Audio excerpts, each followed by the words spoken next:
Welcome to Nerd Sports, where we discuss topics that provoke thought without any fuss. Team of veterans and a brave civilian unite under Angry Me Productions' guiding light.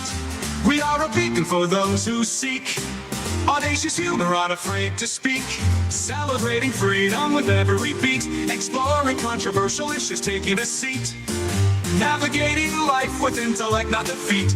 The Nerd Force always with us, never discreet. Ladies and gentlemen of all ages, boys and girls, thank you for tuning in to yet another episode of Angry Me Production. We appreciate you coming in and letting us be a part of your lives, week in and week out. We hope to do our best to present you with something that your eardrums delight in. Whether you're looking at us on YouTube or Rumble, or listening to us on Spotify, Google, or Anchor, or any of the other podcast services that we are currently on or trying to get on, we thank you. And if you don't mind, at the end of every episode, stop by, leave us a comment, leave us a like. If it asks for 5 stars, we'll take 5 stars, even if you don't like us. 5 stars are what it's all about.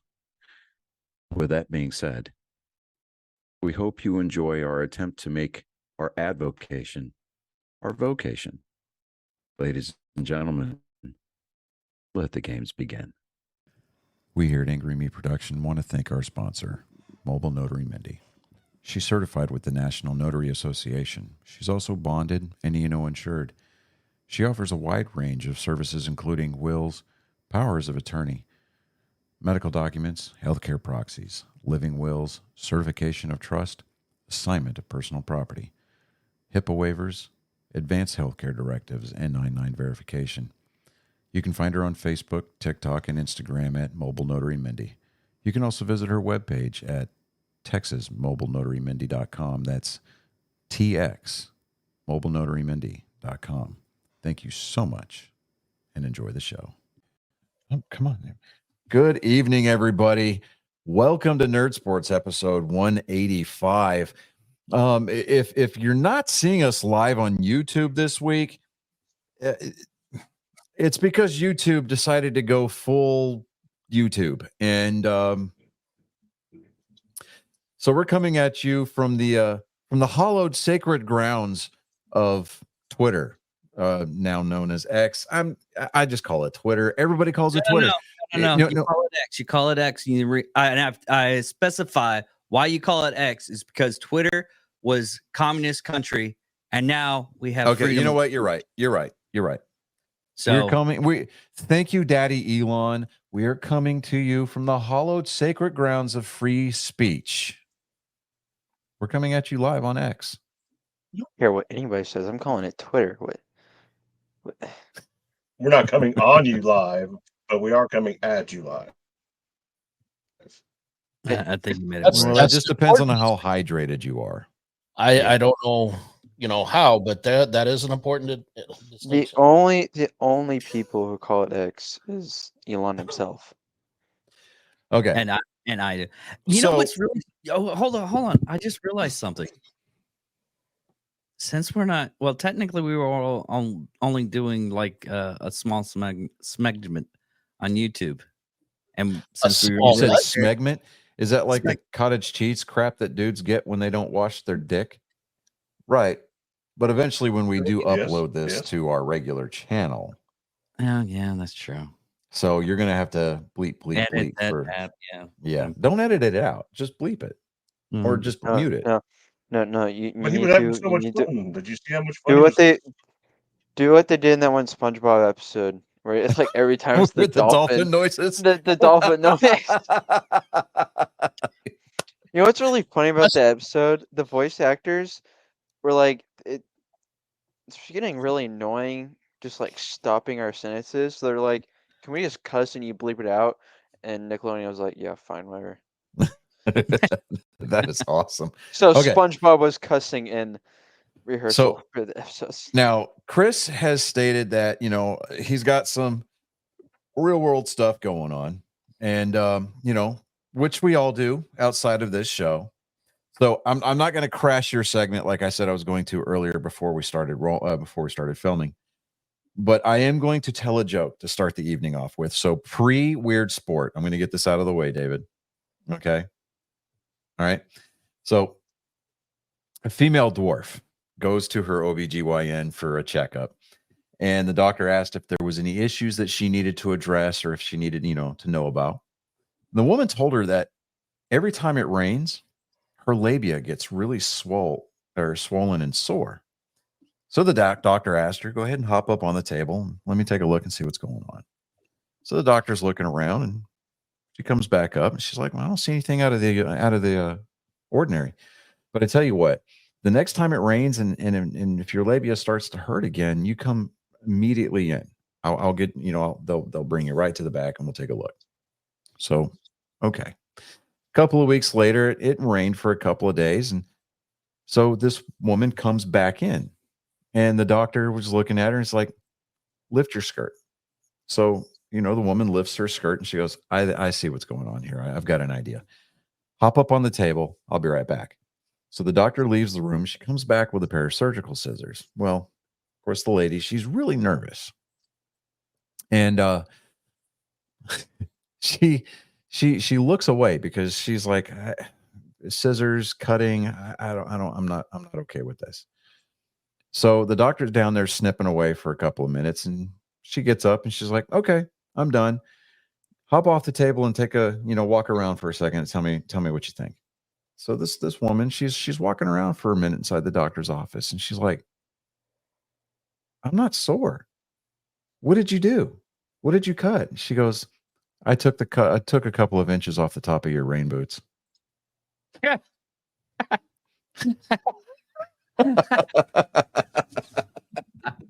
Ow.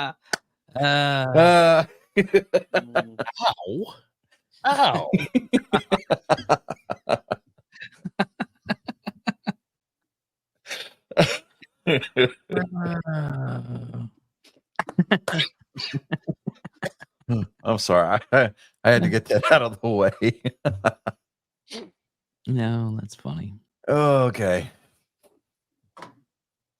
All right, Dave, please proceed with the weird sport. And the weird sport of the week is highlight. It's fascinating as I actually read about it and what it's basically it's racquetball and lacrosse is what it looks like. And what's amazing about it is the hard balls, they end up going like 150 miles per hour. Yeah, I've seen them make those racket mitt things. On those were on an episode of How It's Made. Yeah. I feel like I've seen that sport before. Yeah, At it was on least Archer. Yeah, or at least like the glove things they're using. Yeah. But let me see here. We do have a little bit of baseball news. Quite possibly the most undeserving individual on the face of the planet opted out of his contract with the Yankees 2 days ago. Garrett Cole, who threw the world's biggest temper tantrum when he didn't get tabbed to start Game 6 for the Astros back when they played the Braves back in, I think it was 22, decided he was going to go to free agency and sign a big contract with the Yankees. He sucked for a little bit whenever Major League Baseball outlawed the sticky stuff for pitchers, but then he figured it out, learned how to pitch again. And then after the Yankees decided to do the bidding of the overlords in Vegas, as do their bidding kind of thing, he opted out of his contract. And today, 2 days later, he signs a 4-year. He agreed to stay with the Yankees on the 4-year deal that he'd previously had, while they're discussing an extension. So Garrett Cole is about to make a lot of money.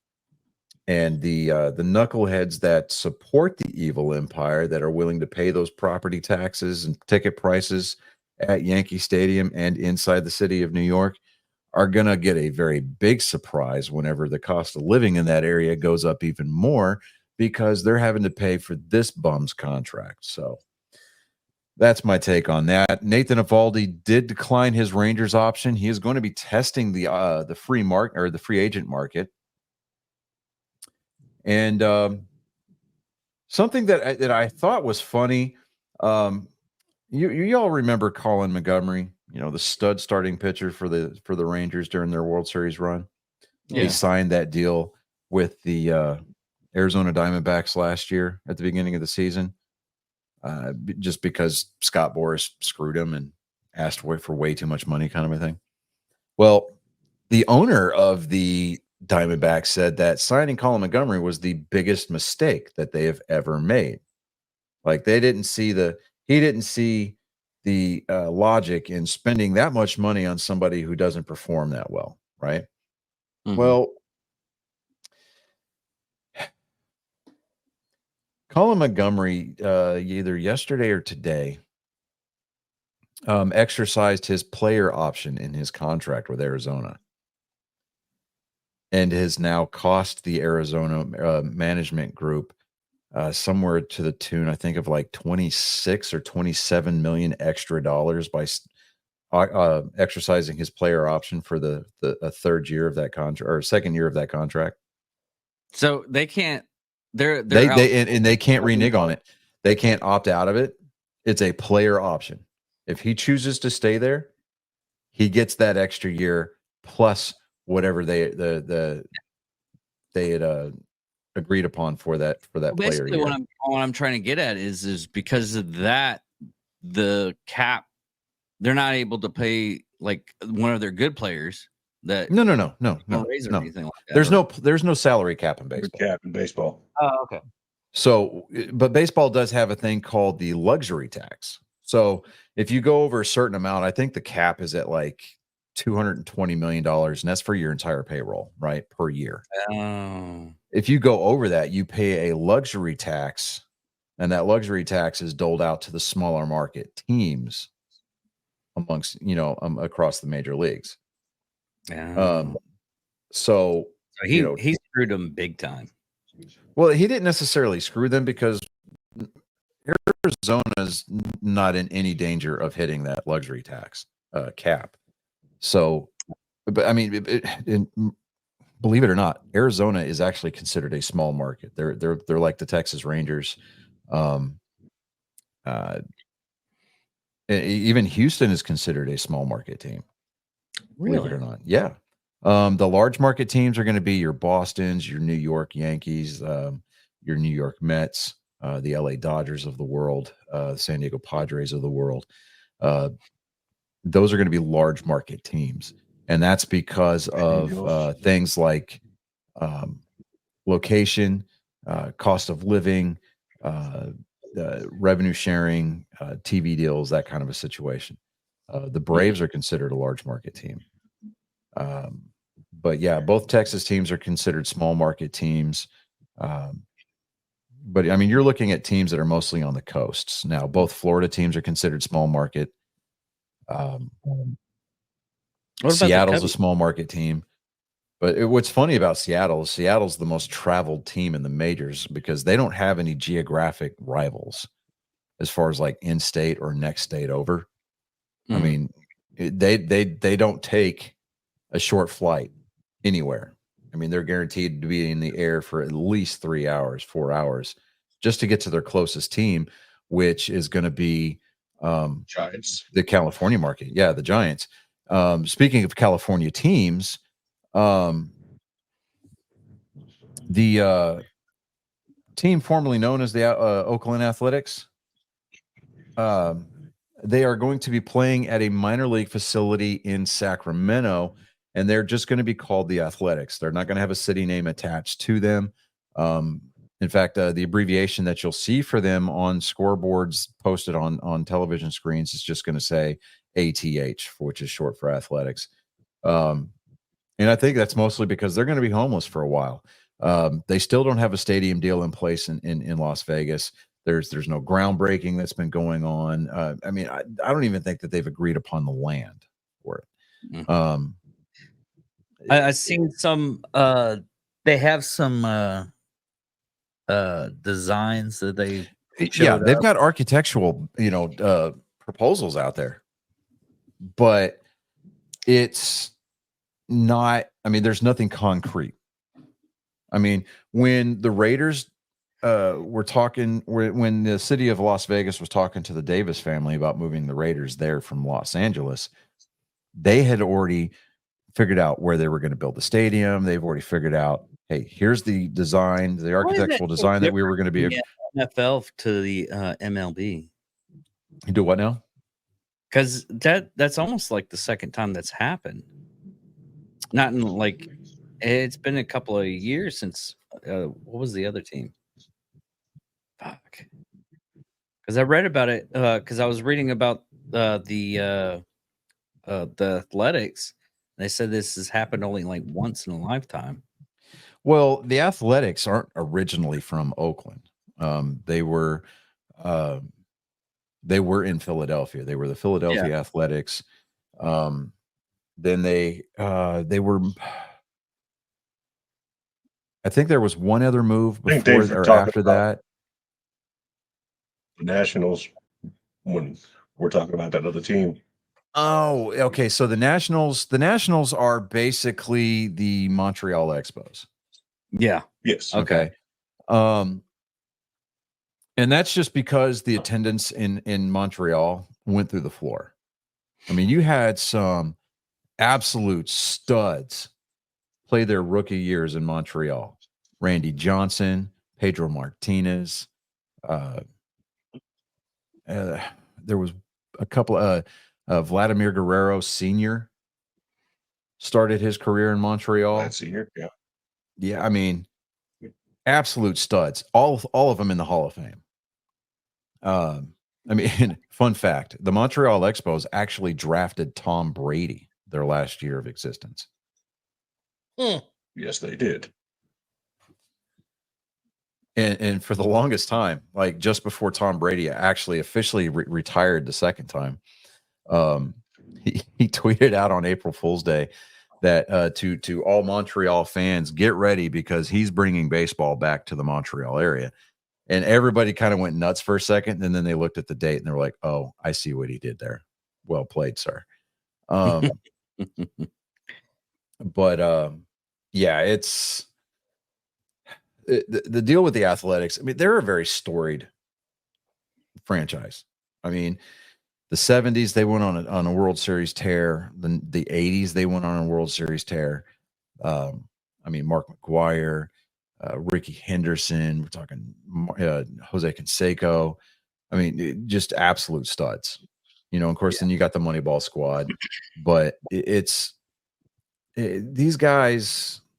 I mean, that ownership, the owner of the A's was left that by his dad, and he has spent he's lost a majority of his family's fortune because he's made bad business deals, bad business decisions, and I don't get it. It's like you're given this franchise that, if ran properly, even mediocrely, I mean, it could win championships. I mean, you can get to the playoffs annually, just be a perennial playoff contender. But because they didn't want to shell out the money to pay the payroll, they wanted to play in Oakland Coliseum, which was, for all intents and purposes, it was built for the Raiders when the Raiders were in Oakland. But when the Oakland Athletics moved to town back in the 60s, right? They were like, well, we don't want to spend the money to build an extra stadium. So they changed the dimensions of Oakland Coliseum to accommodate a baseball field by pushing the seats back during when football season wasn't in play. So I mean, even up till what was like 3-4 years ago, when the Raiders were still in Oakland before they moved to Los Angeles for a couple of years before making that Las Vegas move. Hmm. I think it was like 6-7 years ago. We saw the very last Major League Baseball game played with the football field chalk outlines on the field. Everything you've said as far as, yeah, Yes, I mean but I don't know, but the owner of the Athletics, he has not endeared himself in any way, shape, form, or fashion to the people of Oakland. I mean, you can look up YouTube videos all day long about media response. I mean, there's newscasts where the sports guy just completely went off on the owner, like wrote up an entire monologue and just read it right there on the air. He's like, because the owner of the Athletics tried to put this like big, huge, long letter saying thanks for the memories, sorry for the way I ran things, here's my apology. He tore the apology up on air and threw it on the floor. So he was like, look, your apology means about as much as, A, B, and C. I forget exactly what he said. I don't want to misquote him, but I mean, it was scathing. And I was like, wow, well done. Epic. I did see that. I actually saw it like later on TikTok, but it was epic. Yeah, that was a beautiful response. And I mean, he's just a trust fund kid. Has absolutely no business owning a baseball team. He At all. is the Jerry Jones of baseball. Yeah. Well, I mean, he's the Bronny James of the MLB. No, I wouldn't even say the Bronny James. To say that he's the Jerry Jones of the baseball world is doing a disservice to Jerry Jones, if you can believe that. Wow. Okay. So he's more like the Marge Schott of the American League. Max knows who I'm talking about. Ooh. Yeah, Yes, I do. That's a deep cut right there. May she rest in wherever she, boy. And if anybody doesn't know who Marge Schott is, everybody who's ever been a fan of the Big Red Machine knows exactly where she's resting. So, I mean, it's a little further south. She didn't even want to pay. You remember Ron Gant got hurt on that one play in that World Series where he bruised his liver laying out for a fly ball? She didn't want to pay for him, or she didn't want to pay his hospital bills, and made him pay for his own flight back to Cincinnati. Oh, wow.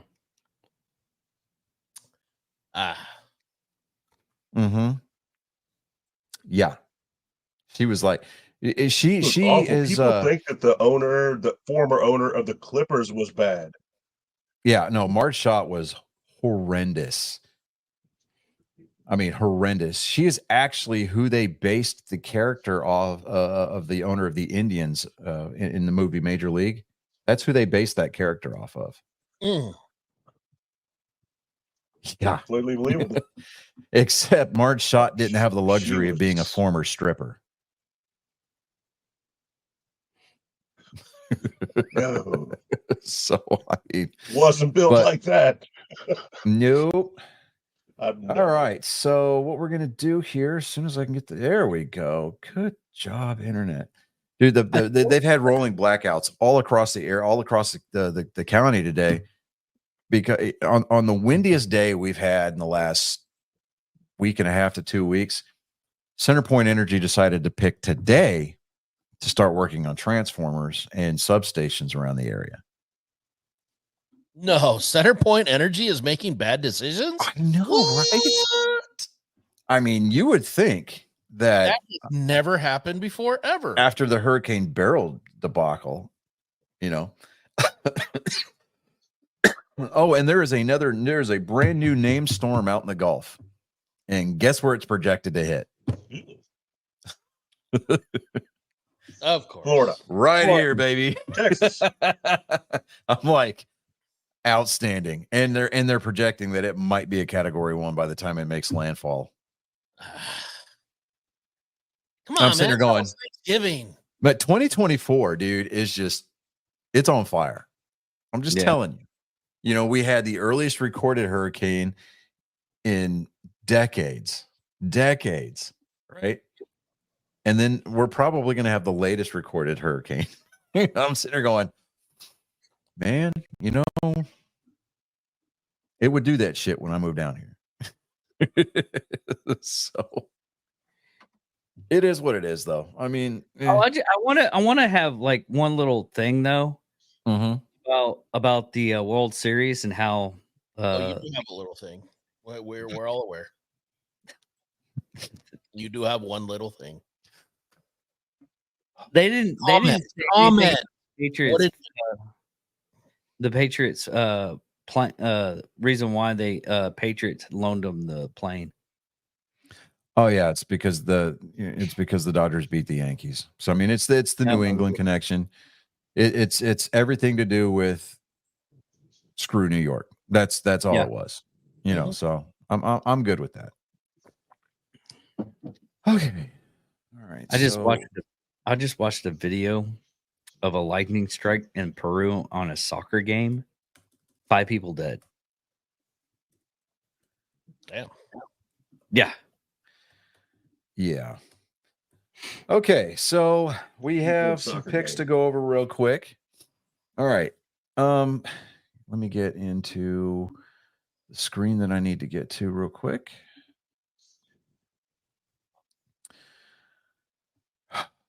The internet today is a lot like the Dallas Cowboys, and even Dak Prescott will attest to this. It fucking sucks. Oh yeah. Oh yeah. That was great. That was hilarious. He I'm said, sitting there going, "You're not doing yourself a lot of good there, bud." You know, like, okay. I mean, we're it's all cool. It's cool that he's got that situational awareness, but it's like, it's easy to make that observation when you're riding the bench. Yeah, how about you fix it, bud? Yeah, fucking 10 ply. All right, so we're going to start the week off with a loss. We had all picked Houston to beat the Jets, and by all intents and purposes, the Houston Texans should have beaten the New York Jets. But they spent a lot of time penalizing themselves, a lot of stupid penalties.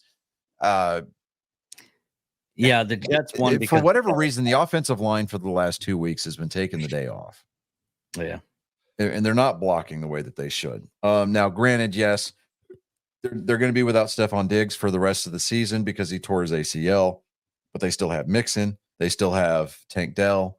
I'm not sure what the timetable is on Nico Collins returning to the lineup, but they're capable of winning games without Diggs. Well, what's really bad is Jets made a bonehead move starting out in the game where the receiver literally dropped the ball. Oh, yeah. Right before a total high school football move. yes. You know, I mean, he's broke free. He's got nothing but green grass in front of him. And what's he do? He drops the ball before he crosses the plane of the goal line. Yeah. It is 2024. Can somebody explain how this keeps happening? Every year you see some young receiver does this shit. Yeah, I mean, but this is the first time we've seen it on the pro level in a very, very, very long time. Yeah. I mean, you see it in college all the time, and I get that they're young, but come on, man. Like, how do you not learn this shit in high school? You're right. You're a professional ball player. And they gave him to the Jets' credit, they gave him an opportunity to atone for his sin. And he did a pretty good job for the rest of the game. I'm not going to say that it wasn't so much the Jets beating the Texans as the Texans allowing it to happen. The Jets played a good game. I'm going to give them that. But I don't know. I mean, Houston needs to be able to do better. I mean, especially because their schedule coming up. I wouldn't say it's easy. I mean, but one of the games that they've got coming up, I believe it's this month, is against the Cowboys and Cooper Rush. I mean, come on. Yeah.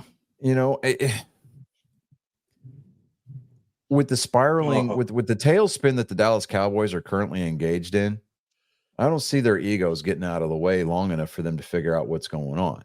Nope. I look for Mike McCarthy to be gone at the end of the year because Jerry Jones refuses to fire a head coach in the middle of the season.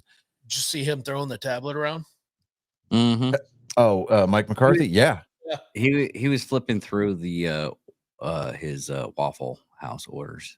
Oh, did you see the playbook that he uses to cover his mouth with?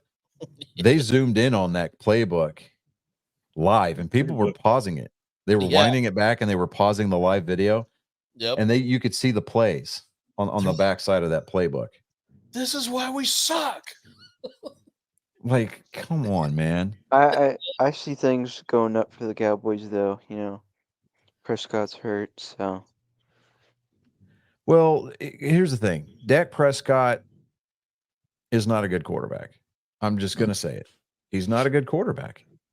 I mean, yeah, can he make good throws from time to time? Yeah. Was it He can. confirmed that Ezekiel Elliott is leaving? Before the end of the season or at the end of the season? I had very briefly seen something. I haven't been able to follow up on it, but I saw something that he was getting dropped. Wow. I mean, I would say that I can understand why, but at the same time, I'm like, that guy doesn't get any carries. This is from a day he apparently he's just getting benched. Now that they've got Cook I back. mean, unless he pulls an Antonio Brown, I think he's going to stick around to the end of the year. Disciplinary reasons. Okay. Yeah. I did say, yeah, and that was okay. So that's on me. I misunderstood what was going on. Yeah. Hey, no worries. No worries. No blood Well, and foul. makes mistakes. All right. So moving That's on. Kind of the beginning of the end for that, though. Because This next game, Max, you were the only one who had faith that the Dallas Cowboys could beat the Atlanta Falcons. And by God, that it almost happened. Yeah. But the Cowboys, being the Cowboys, got in their own way.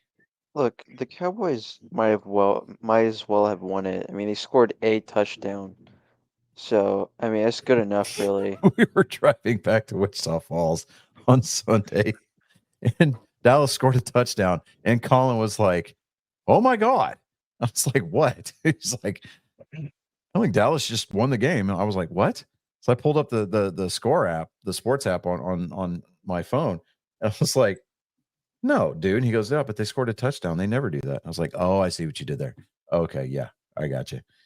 And if you watch the video of that play, that almost never happened, because it wasn't like it didn't look like it's not how it was drawn up at all. Like, at all. Dowdle came, he released. He dumped his defender somehow while Dak was scrambling around looking It for was an like open a- receiver. It was like a 7 or 3 yard pass, wasn't it? No, it wasn't. It wasn't that, but it was a busted play for sure. I mean, Yeah. I'm just like, I don't know Well, how he got that ball in there, but anyway, so we're getting off track here. It was still Well, from what Ezekiel Elliott said, he was being distracted, and that's the reason why he's being benched. I think it's that whole thing to where they're blaming the tours from I think it's Tours aren't why at- he was constantly late, though. Like he Yeah. flat out missed team meetings. He just didn't show up. Like the last 3 team meetings, he just flat hasn't showed up at all. Well, then that's on him. Yeah, he's honestly, constantly that's on late. him. Like all of that is not because he's distracted. It's because Yeah, no. he's That's on him. because he's not motivated. Yeah. Yeah. And Colin, I thought that I had picked Denver on this next game with you. I actually didn't. I just looked. Denver, they showed up. I will give them that. They put up 10 points against the Ravens. And it's just the Ravens. They came ready to break that losing streak. the Ravens. The teams to look out for this year, Ravens. I mean, honestly, the Lions. We've already seen that.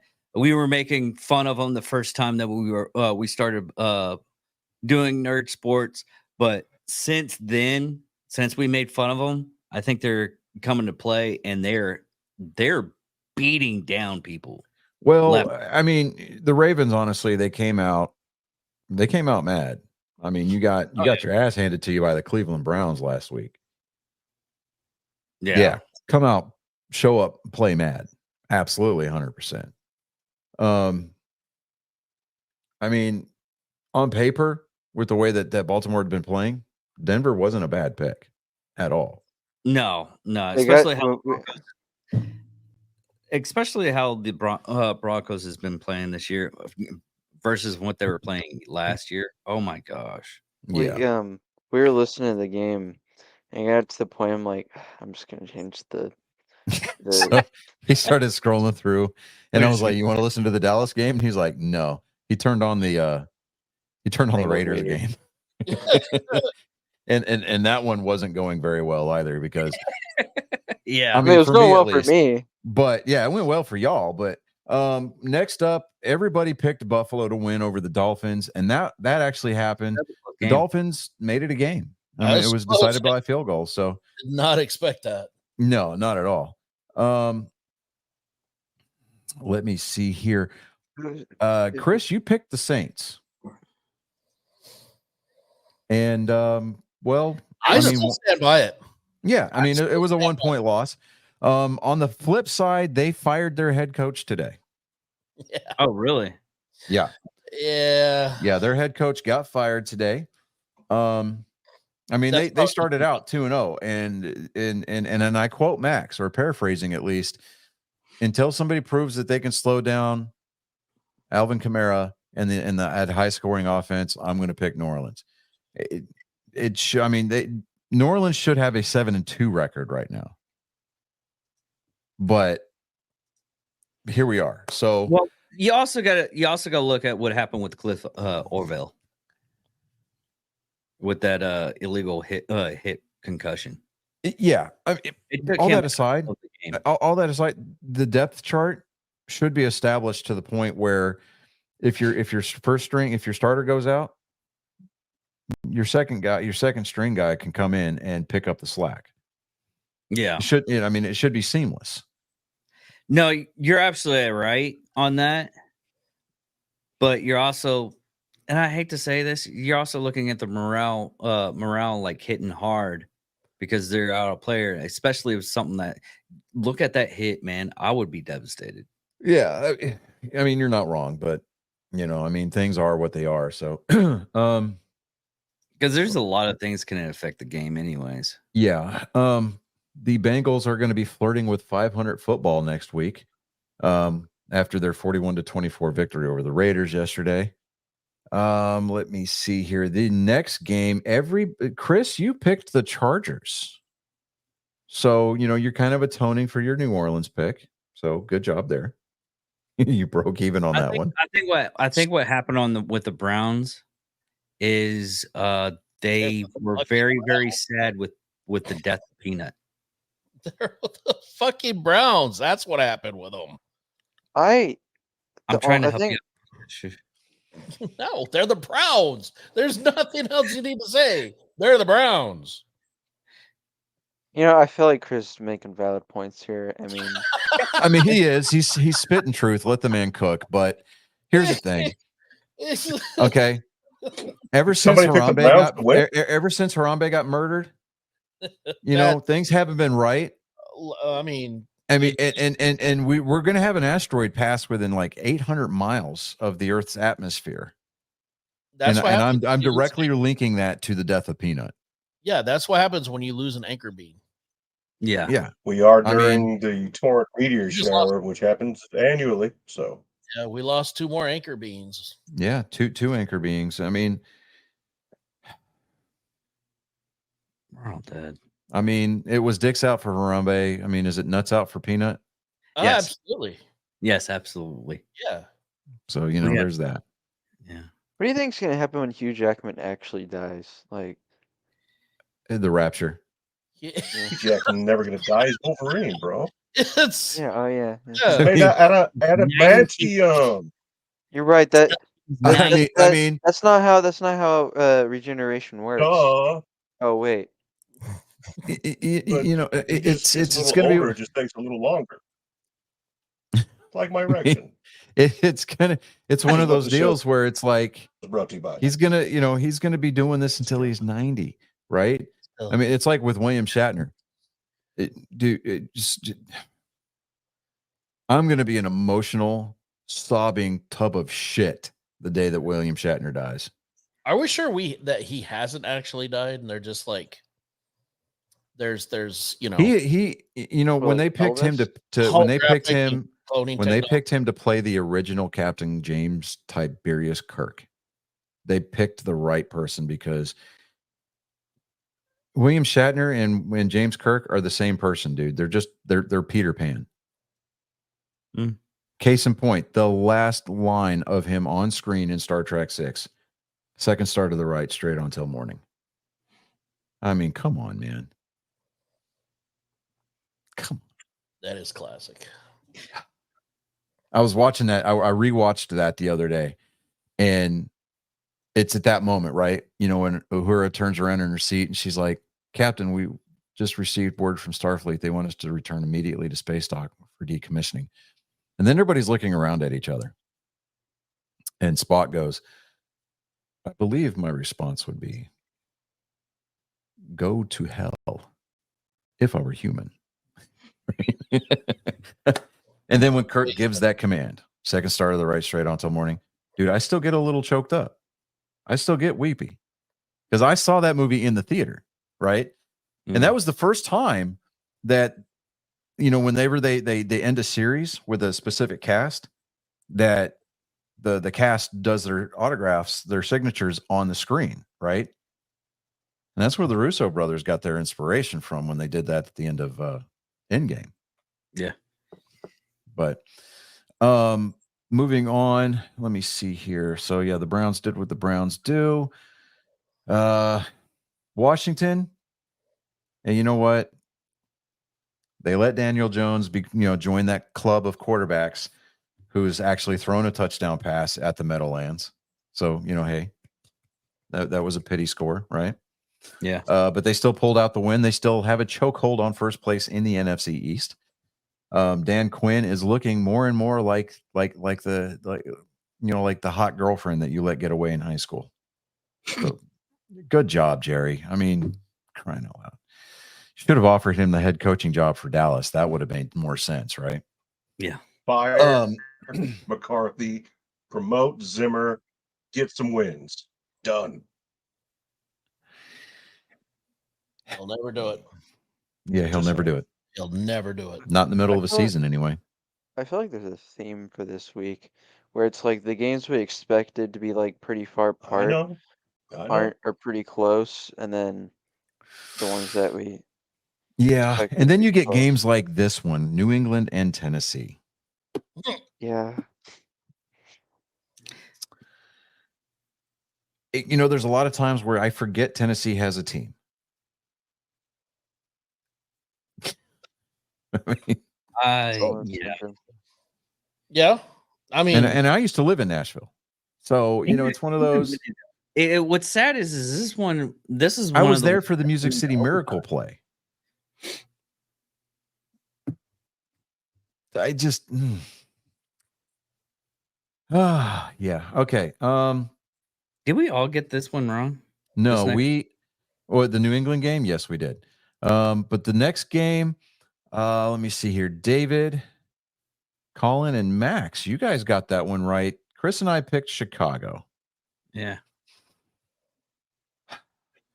I still feel like it could have gone either way. Ugly Yeah, game played by Could the have flipped Bears. it. 20 points though. Yeah. And then you got Saquon Barkley doing a reverse hurdle over a Jacksonville It was defender. Yes. Yeah. Still managing to pull out a 28-23 victory. We all got that pick correct. So, we righted the ship a little bit. We all picked Detroit for this next game. Well, hold on. I need to go to the tape here for something here. Hold on just a second. Let's see. No, there's that one. No. Instant replay. Here we go. I know who What got really this happened? wrong. Yeah, that's what I'm looking for. I'm looking for his picks. Hold on just a second. It's the Packers. He always picks the Packers. He loves the Packers. Hey, did you see that sure Detroit does. Lions fan Young that had Colin? a cheese grater hat? They Oh, got their Really? Yeah. Oh, That was great. That was absolutely awesome. Oh, yes. I forgot about Poochie's picks here. Hold on just a minute. Let me scroll this over here. Okay, so Poochie, for the record, you got Houston wrong. Something You got Dallas wrong. You got Detroit right. Let me see here. Hold on. Baltimore, you got right. Buffalo, you got right. New Orleans, you got wrong. Cincinnati, you got right. The Chargers, you got right. Washington, you got right. New England, you got wrong. Chicago, you got wrong. Philadelphia, you got right. Green Bay, wrong all day long. Hey, guess what, Green Bay? I'm going to Disneyland. Get fucked. You know.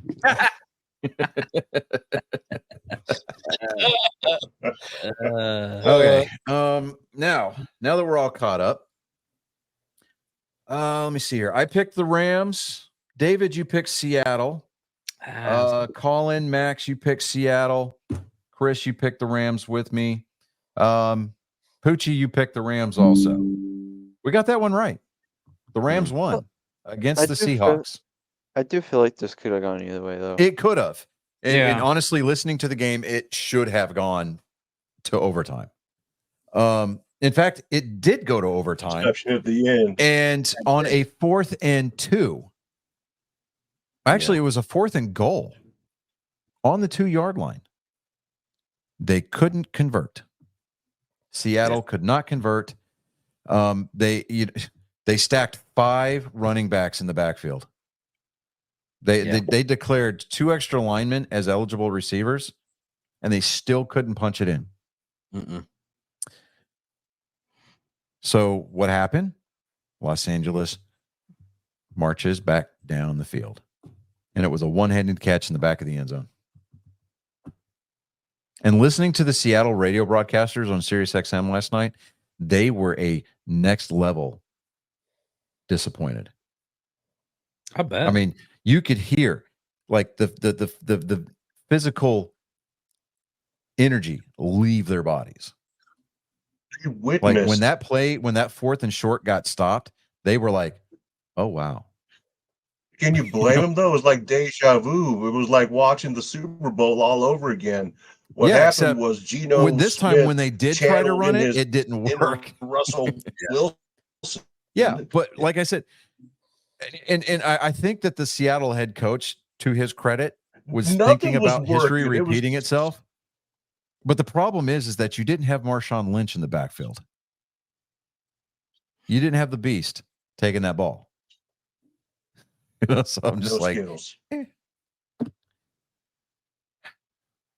I mean, it is what it is. Next up, Minnesota. Max, you picked Indy. Poochie, you picked Minnesota. Minnesota wins 21-13. Minnesota breaks their 2-game losing streak. yeah. Fake news. Anthony Richardson, don't expect him to be in Indianapolis next year. They're going to trade him during the offseason for draft picks. And if you look historically, the last 5 or 6 quarterbacks that they've had, they've done that too. Indianapolis is trying their best to emulate Cleveland. Just kind This of putting is that out there. entirely the Irsay family's fault. When they had the man to replace Peyton Manning, and I'm talking about Andrew Luck, all they had to do was keep him protected and healthy. But no, that was too much to ask for your franchise quarterback. Let him keep getting hit. He likes it. He won't feel a thing after a while. But Andrew Luck said, fuck you are playing the rotating quarterback. Yeah, and instead of know. signing Joe Flacco to start, they sign him as a backup again, which, I mean, he's cool with. He's still getting paid. But then you got this rookie who is supposed to be the next Peyton Manning up there, right? And he has done everything but underperform and underwhelm everybody. So, I mean, he's had some flashes when he did. He has had some flashes. Unfortunately, those flashes should probably land him on a registry list somewhere that he's got to go introduce himself to his neighbors every year. It's one of those I'm not things to impressed where with it. he's too close to the John Watson in proximity. It's not his Geographically, yes. Yes, a couple of state lines I'm and just several saying. counties. Yeah, that's way too close for anybody. But right now, and you're gonna like how I do this. The American football game currently taking place between Tampa Bay and Kansas City, with a minute 28 left in the second quarter. The team from Kansas City is up 10-7. There's absolutely no trademark infringement there at all. Yeah. Okay. The Buccaneers had Yes. the lead for a minute there, though. Hey. We don't talk about team names. Okay. Yeah. That's You what want to get that's what, striked? That's how you get striked. yeah. That's Yeah. how, that's Don't how talk we about get Fight a Club. that's Just how we get a shut 7-day up, ban okay? from going live on YouTube. So Really? not and we're not throwing anybody Have we in learned nothing from particular. the mistakes of me? Let me finish. We're not throwing anybody in particular under the bus. We're not doing that. We're not mentioning any names, I mean, but his initials are Captain Thundernuts. we could. Is that why I we're don't calling know him if that's going to be good enough of a clue. It could be anybody. Yeah. Yeah. It could be I mean, it anybody. could even I'm be just saying. Matt. It was me. It was 100% me. It was totally me, guys, and I'm sorry. You know, God forbid that we have a sports podcast that we talk about sports, and here we are commentating on sports while we're not allowed to speak on sports or show any footage of sports being played. Well, It makes sense, right? I wonder Well, how you much know, and to be Copyright fair, police I'm not were willing out to in pay the force licensing that night. fees necessary to become the next John Boy Media or the next Barstool, because trust me, I don't think the world's ready for the level of amateur ineptitude that we would bring to the world stage if we were named the next Barstool Sports.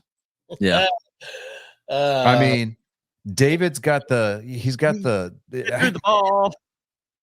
he's got the I don't know.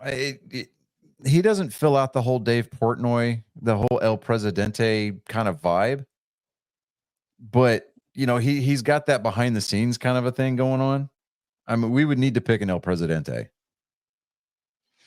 You know, send a guy around to do like burger ratings, you know, like instead of pizza, one bite, you know, it's like, you know, you get one bite burgers, you know, send somebody around the country, you know, like where major sporting I can events do are happening. barbecue.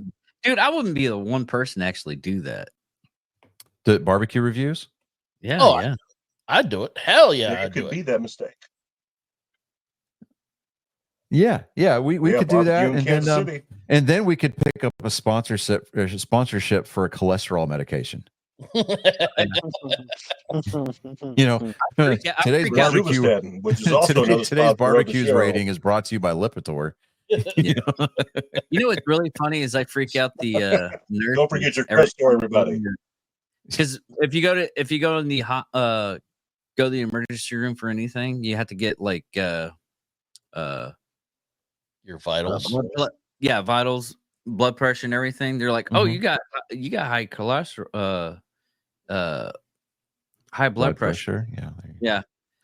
And I was like, okay, give me a second, redo it. And they're like, what? And I'll just breathe a little bit and I'll get it down to like 68. They freak out.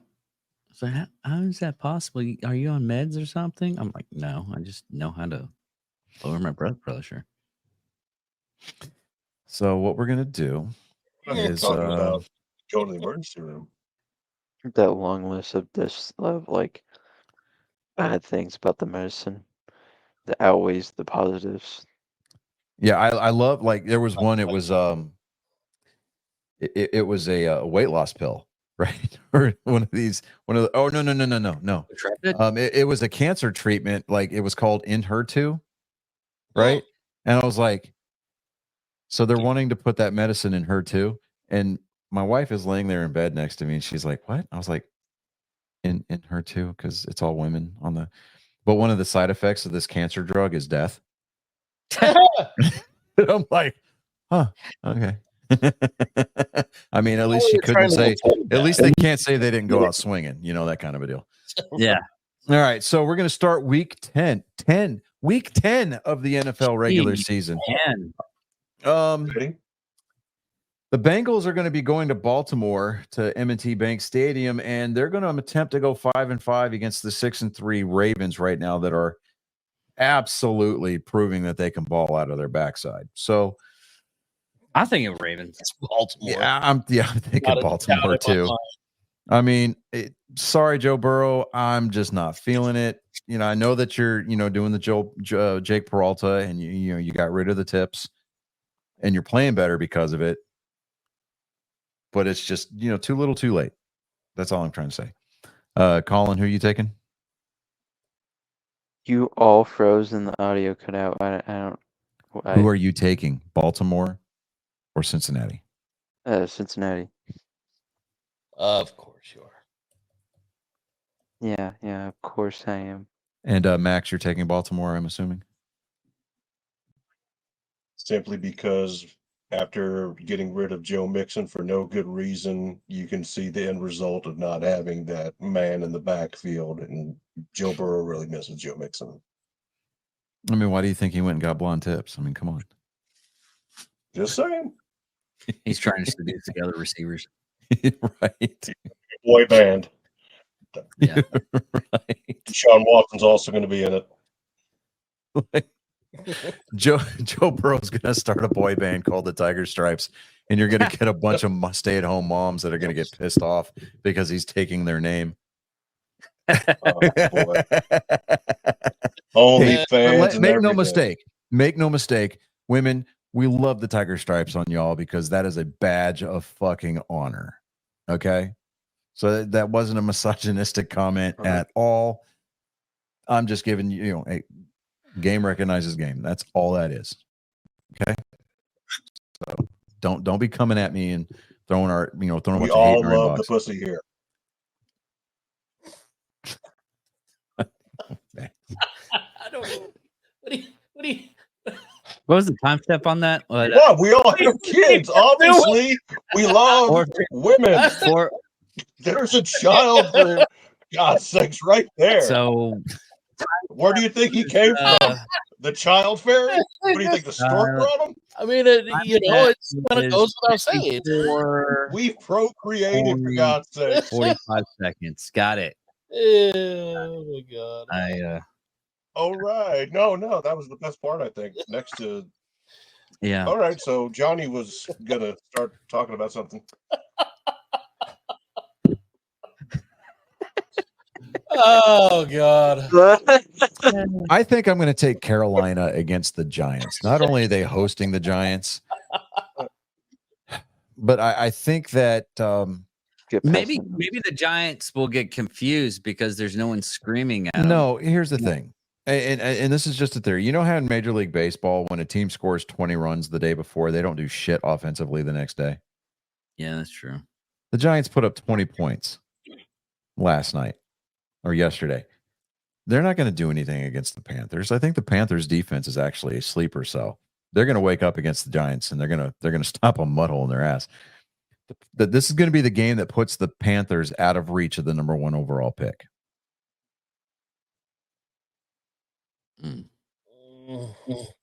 I'm going with the Panthers also. So. I can't. I gotta go Giants because I just there's no way I could look at myself in the mirror after picking Carolina. Can I preface this with this is the who gives a shit game of the week? Oh, one there's of them. There's look down the list. Probably the man. most important game of our lifetime. What are you guys talking about? Look, Right if either now, one of these as we speak teams, in Germany, if either they're one of these thinking to teams win, themselves, it's not like they're going to shock the world. Okay, there's not going to be people picking rice and patties out there in North Korea that are going to stop mid pick and go, "Holy shit, the Panthers won." I mean, it's just not going to happen. This is not one of those. You are right. You know what? We are right. There has to be a winner of this. Yeah. So I mean, I'm not picking which one. I'm just saying there has to be a winner in the fucking game. Oh, whoa. No, it really doesn't. Because they could both tie. If there was going to be a tie, this is the game. Yeah, we're if there was going to be a tie, this would be the game. Yeah, I'm going with tie. Oh, okay. all right. First Chris, ever are you still tie. sticking with the Players war Giants? against the United I'm States and the sticking with the NFL for sending the two shittiest teams on the planet to play there?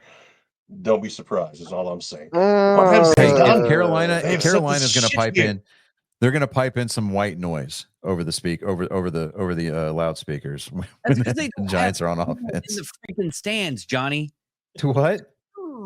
It won't be pumping anything into the speakers because They're going to have people You're goose breathing stepping and losing their mind. it's on the You field. can have somebody with an There's iPhone just there. hold it up, and I think it would be loud enough. To, Yes, you're going to be hearing other people's phone go off. This is the closest we've been to There's war with gonna- Germany since the World Sorry, War II. guys, is all my I'm mom's saying. calling. You're sending There's gonna be an the echo. Canadians entire and the Robertson Giants to clan. Germany to represent They're going to America. bring the Oh my entire God. Robertson clan from West Monroe. They're all you have Cy standing in the stands with his cup of sweet tea. No, Jack. they're not going to be mic'd up, but you'll hear every word. Every single word. This whenever anybody plays at that stadium, they're going to save so much money because they don't have to worry about batteries for the Here's money. how little the NFL thinks about this matchup. It's not going to be on any of the networks. It's going to be on the NFL Network and NFL Plus.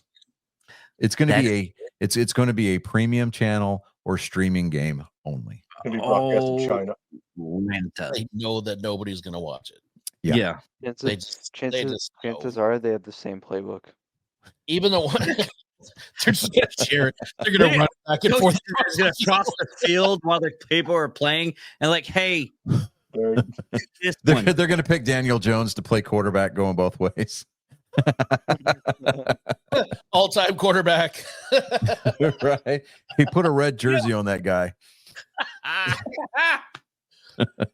we gave them one of Von Braun. They gave us the Panthers and the Giants. What the fuck?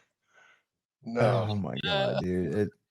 Yeah, I mean, yeah, that is true because This is the that's right. biggest I in didn't our- put two and two together. They are playing this game in Germany.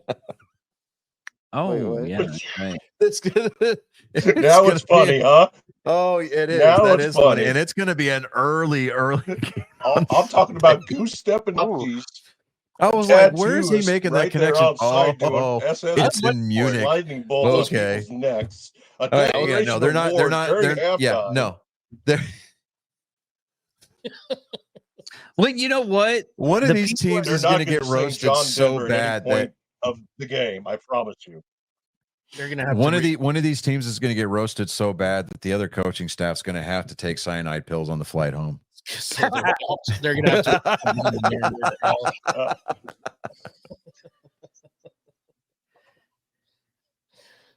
You know what? Good old I Nazi I boy. apologize. That joke was out of line. No. You know what's sad? Oh, it's is okay they're when gonna we do it to the Jews, but God forbid we offend a Nazi. Damn it. What the fuck? Good. What the fuck is going on? Come on. Oh man. Well, I mean, is it fair to say, Max, that they're going to pack the stadium out by emptying all the ashtrays in the country? Oh. oh, Oh, Very lighthearted. Very lighthearted. I'm Damn. not passive, but I do friends. we and already know it's a burn. all But in damn. good fun and humor is subjective Oh my for those God. of you watching. Thank you David as comes always. in from left field. Oh. Okay. You Max, think they'll be? You think I they'll? want to Think apologize. they'll be keeping it warm in that stadium? What'd you say, Colin? No, So you think they'll be this- keeping it warm in that stadium? Oh. Look at this. You've done well with him, Johnny. Yeah, And I know you're proud right now. Matter of fact, you're designing a plaque as we speak in your mind. And I can't wait to see it. But Stadiums. it The will stadium. definitely be warm in that stadium because they're going to be so hot and pissed watching these two shitty teams. They're going to But they run out of probably the have- tunnel. They're going to be like, Pay full It's price a little for. toasty in here. Stadium's going to be kept at 450 for about 3.5 hours. We lose the whole entire. One of the teams dies because they go to the It's hot, showers. right? Oh, shit. Yeah, is something Literally, smoking yes. out here? Like, It's the shower subway. Smell. Doesn't smell like water. They go into the blue tent for concussion protocol, come out with a really weird tattoo. Damn it! This is the show that's going Why to are they get. giving us all cover? This is the one that gets us canceled. This is it. I'm calling it. This is the last one. This is the one, folks. It's Our been first great. show exclusively on X. It's the one that gets us canceled. It's been fun. How did we get canceled from We had a X? good run. Well, okay, no, Let me Let tell me, you. let me throw in the X factor real quick on these guys and let Like, them know See, that I am a Elon himself Soviet was immigrant watching and he handicapped decided we had disabled. had enough. I fit every category. And my Yeah, neighbor phone. told me that he's 164th African American, which makes me half black. There you go. I buy that. okay. Don't, mean- no, because if that's true, that gives I mean, me the math is math. full range of jokes I could tell. Listen, I went to public school system, and I'm telling you, the math is right. Facts versus truth. Yep. We don't even have to use new math. We could use old math on that. And Yeah. Somewhere there's an algebra Play- teacher smiling. There's Playing a very Math from, dangerous game here. 1941, 42. Oh, Because but I hey, could- Max, let me When- ask when we you, talk about stuff that's what's from the actual 1941? final solution on that problem? Oh. Oh, Oh. Are we talking about okay, that was the last one. I'm sorry. the Japanese? You said sulfurs. There was another. I missed that. I was talking about Japanese. in I was 77. talking about your math equation. I said, is that the yeah. final solution? Do you have to look at your arm for the numbers? Well, I've got to do a little bit Oh, you more. you get that Einstein whenever you come algebra, out of the know. concussion tent. I don't want to be the Oh. best at doing the worst math. But yeah, I'm heavily Bring it on, medicated, baby. so at this point in time, I could be The completely wrong. Patriots and Bears. Hmm. We got to stop somewhere. Daniel Hey- Jones is going to come out of the locker rooms at halftime. Is that a real game or did you make that up? Mysteriously, were they more muscular build and a really weird accent in his post game interview. Was they comes at us from many angles. I don't know where they are coming from. It's through They the are ball coming from and everywhere. is the Afrikaner. He caught it and he run down the field. I thought it was hilarious. Yeah, I need No. a cigarette. Mr. Rushton. Okay, right. So Bears Patriots, where are we Hold standing? on, Max. Who are you picking in that game? Max No. never told us who he's picking in that game. That's true. You know what? Dealer's choice. There's no way I'm going to win, and there's no way you guys are going to lose. You're taking So the whoever you Panthers, put and you're down- going to like it. There is This no game, right answer. everybody Oh, I'm going loses. to take From it. the man who Oh. said that he loves the pussy, you're going to pick the Panther. I mean, I'm down. Okay. All right. If that's what the I don't want to ladies lose like, all of our hey. viewers, so Yeah. we're gonna back off. we don't want to lose all of our viewer. The bots. yeah. Don't you viewers go anywhere. Don't you forget to Yeah. subscribe. Even the bots have started unfollowing us. Yeah, like The button is two-thirds of them- clearly marked. Subscribe. two-thirds of them are those lonely moms at home who want to fuck right now. They're like, yeah, we're unfollowing. That's too far. We get a giant spike in our German audience. Motherfuckers are spitting. Whether you're a lonely mom or a lonely man, I'm a lonely man. If you need me to be a lonely mom that dresses like a man or vice versa, I'm your hucklebearer. Boom. Okay, we're moving on. Yeah, I'm gonna take the Bears over the Patriots. I'm taking the Patriots. I'm going to take the Bears for this one. Stop. They upsetted me Who's last driving the week. bus? That guy. That guy. Decca's driving the bus. That guy. They're The playing power at Soldier Field. The power of Deca commands you. The power of Deca commands you. Are you really taking New England, Colin? Do you really have to ask? Just to be different. Okay. Look, Max, no, Chicago. No, you made it. Look, I understand why this looks bad, but It doesn't look bad, son. It is bad. okay, yeah, you're right. You're right. It is bad, Okay, but you're gonna you're gonna go with a team that's 2-7 versus a team that's 4-4. David, Yeah. we have taught, if there's anything that we've tried to teach you over the last 2 seasons, is don't go by the record. Right. see, what I heard was that they did win 2 games. So you're telling me there's a chance. Okay. It's not 0. So, You know what? I can respect that you logic. know what? I can't argue that. That is I can't either. that is Bills at the Colts. I'm taking the Buffalo Bills. I'm taking the Bills. Taking the Bills. Colts. I mean, if you want to be the disappointment in your father's eye, go ahead and do it. See, there's a line. That is it right there. Don't pretend to know what disappoints me. What was Because David, the light in your well, actually, you know what? If there's any one person on this panel that knows exactly how to disappoint me, it is you, David. Yeah, see? So I Very should- true. Okay. All right. So he's the subject. He's the subject Yeah. expert. You are Yeah. his daddy. Yeah. He's the Taking expert witness. 0. Max, who are you taking? David, he's said the Colts. No. Colin No. said the Colts. Colin said the Colts. Yeah. Oh shit! So that's everything. Not the Colts. Like, Not the Colts. David said Colts. Oh, Colin said Colts. Oh, maybe I should be looking at the Colts. Colts. Colts. No, I'm not going with the Colts this week. No. And I will The not Colts. pick being the prominent. Patriots. So you are taking the Colts? No, you're taking the Bills. No, definitely not the Colts. Okay. I was fixing Definitely to say, I'm like, I need I'm an answer, heavily man. medicated, but I'm not retarded. Well, I mean, We can't pull over anymore, man. We're already pulled over. Okay. He's You like, are all she got, Captain. She can't take anymore. That's the name of your sex tape. She can't take anymore. Sure it was. Okay, so this is the no-brainer of the week here. Vikings at the Jaguars. Taking the Vikings all day. absolutely. Yep. Yeah, Vikings. Not even a question. I mean, unless Colin, you want to take Jacksonville for some ungodly reason. I thought you expected more from me. Jags, because I'm giving Captain you a Bobby hard time Nucleus is because of your AKA previous Sam picks. I Donald. was just kind of joking, but yeah. So, Max, you taking Minnesota?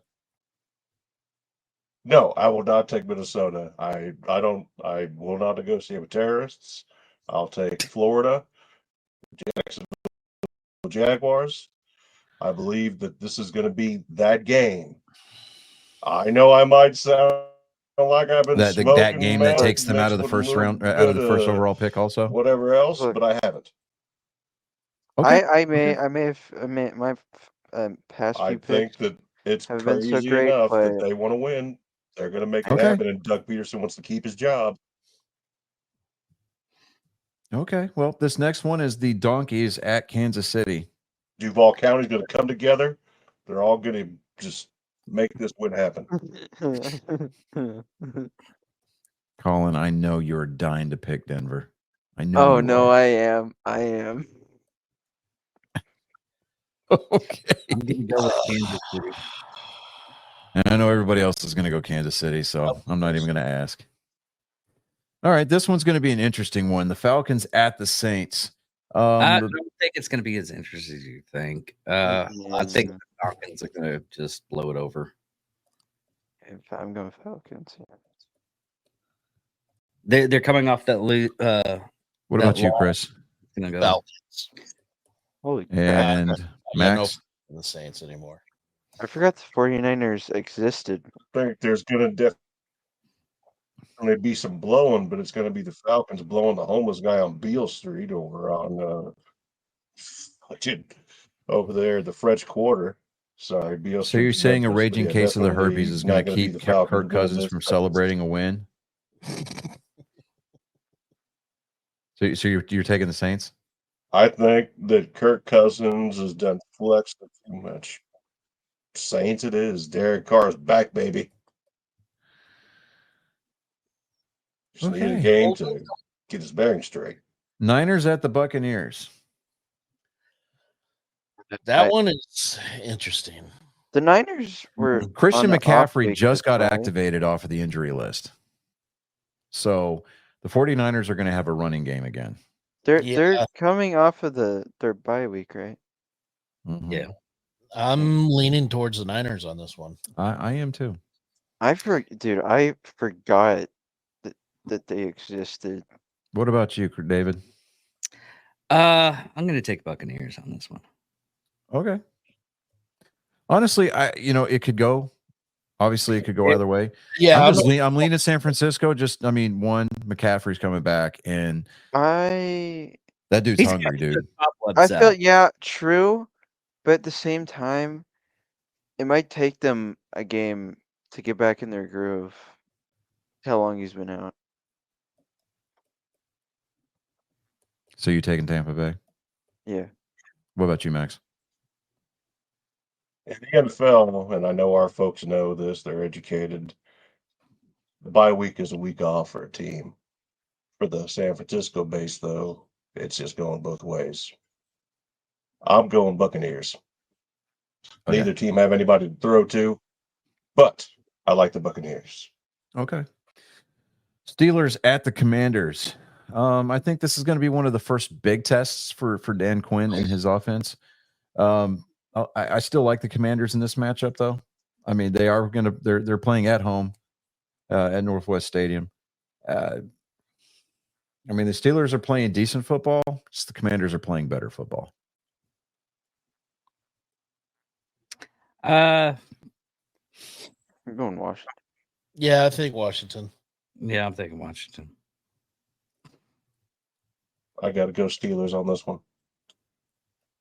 You don't have to go with Johnny just because he's the only one left out on this one. I didn't go with the Steelers, jackass. Oh, I thought you went with the Steelers. No, that's what you get for No, thinking, David. he went with Washington. Thanks for actively participating in the conversation. That's right. Okay. No, I'm not. Titans at the Chargers. I'm going to go with the swimming Chargers on this for one. the Steelers.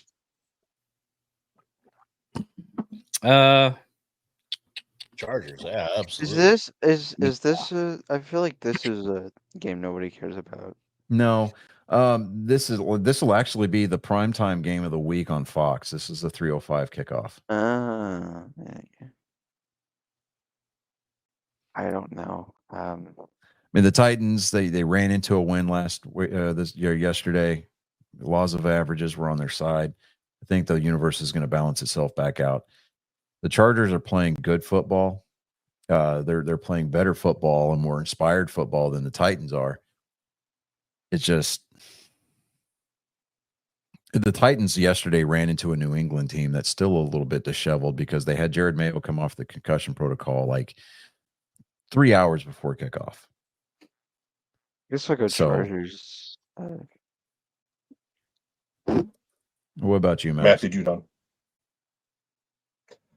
I believe that most high school JV teams can beat the Titans, so I'm going to go ahead and stick with my guns and go with the gut feeling that I have and not take them. My career stats as a JV player and fourth string varsity So player. forgot what they're playing. Absolutely. I agree with that statement. Let me see here. Hold on, my wife is sending me a text message. She's gonna post something, and she said I can share it with the podcast if I want. Did Uh-huh. Philadelphia change their logo? No. Kelly Green. No, that's the It's retro. yeah. For those Okay. Randall days, remember that? Mm. Yeah.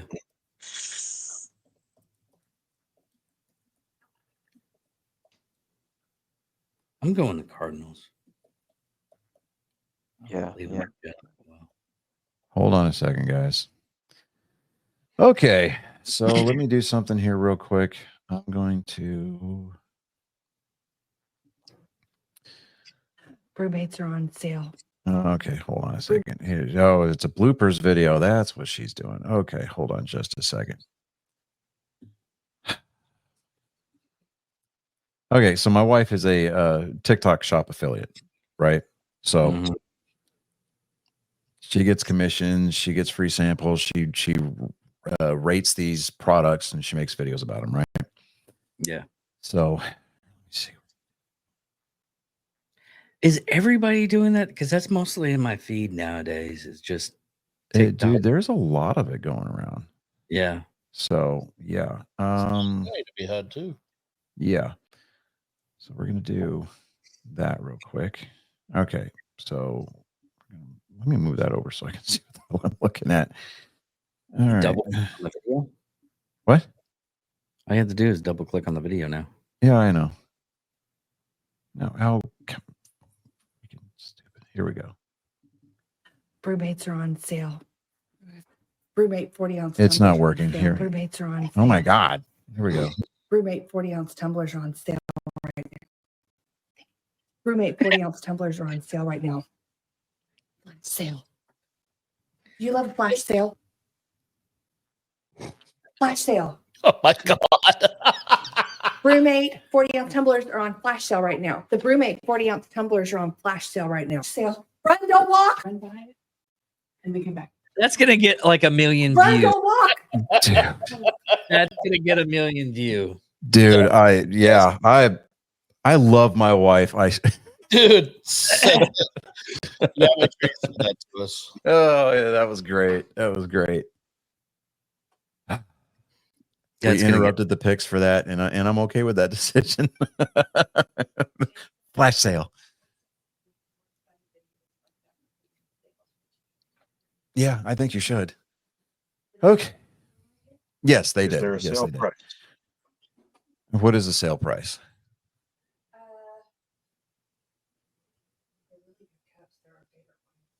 They have magnetic lids on them and everything like that. Your wife would actually like it, Max.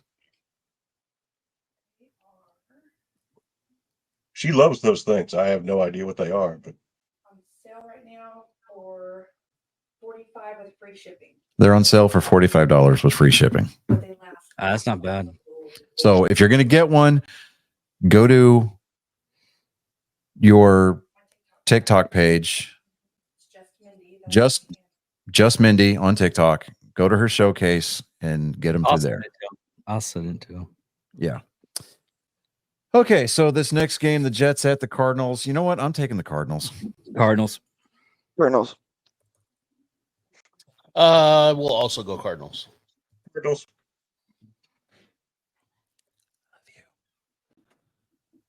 I love you too. Thanks. Well, it's a different kind of love for you, David. Oh, I mean, there's that kind chin that you carry around, kind that Yeah. somebody can rest their nuts on. Pity love. Did you say D-Love? What? I said pity. Oh, pity love. Like D-Love. Like what? Okay. This dude's Eagles. jokes on bro. Eagles at the Cowboys. oh, this is easy. Eagles. Chris. That's how much I hate the Cowboys now. Is because I will willingly. Listen, the I'm not Eagles. even gonna say the words. You know what I'm gonna pick, but I can't bring myself to say the words. Yeah, you can. You can hate the No. Cowboys that much. I Chris. I shouldn't do it, but I'm going Dallas. will not- I will not kick them while they're down. This is like when you have a family member that is struggling with addiction, and it's like you really want to. Yeah, this is the tough love time, and you're not coming at it from a place of hate. You're coming at it from a place of love. I love the Cowboys. I will always love the Cowboys. This is a moment for some Hey, tough Chris? love. Yeah. Have you seen any of my shorts on the Cowboys? I haven't lately. I I need to go back and watch them. I want to see how they do without Prescott. I mean, will Cooper Rush be the next incarnation of the redheaded Jesus, Andy Dalton? Probably not. Will he fare better in the turnover department? Probably so. But that still I'm- requires the Cowboys to have a running game. I'm fully prepared to lose this game. So, Max, who are you taking? I'll be honest with you, as much shit as I give Cowboys fans and as much shit as I talk on Cowboys, I love the Cowboys and I hate to see them lose, and I will not stop picking the Cowboys. Okay, fair enough. Now, They this next have game, the team to win. yeah, in this next game hurts. The Does hurt. Lions are Yeah, coming to it does Houston. really hurt. ooh, Yeah, the Lions are going to be coming to Houston.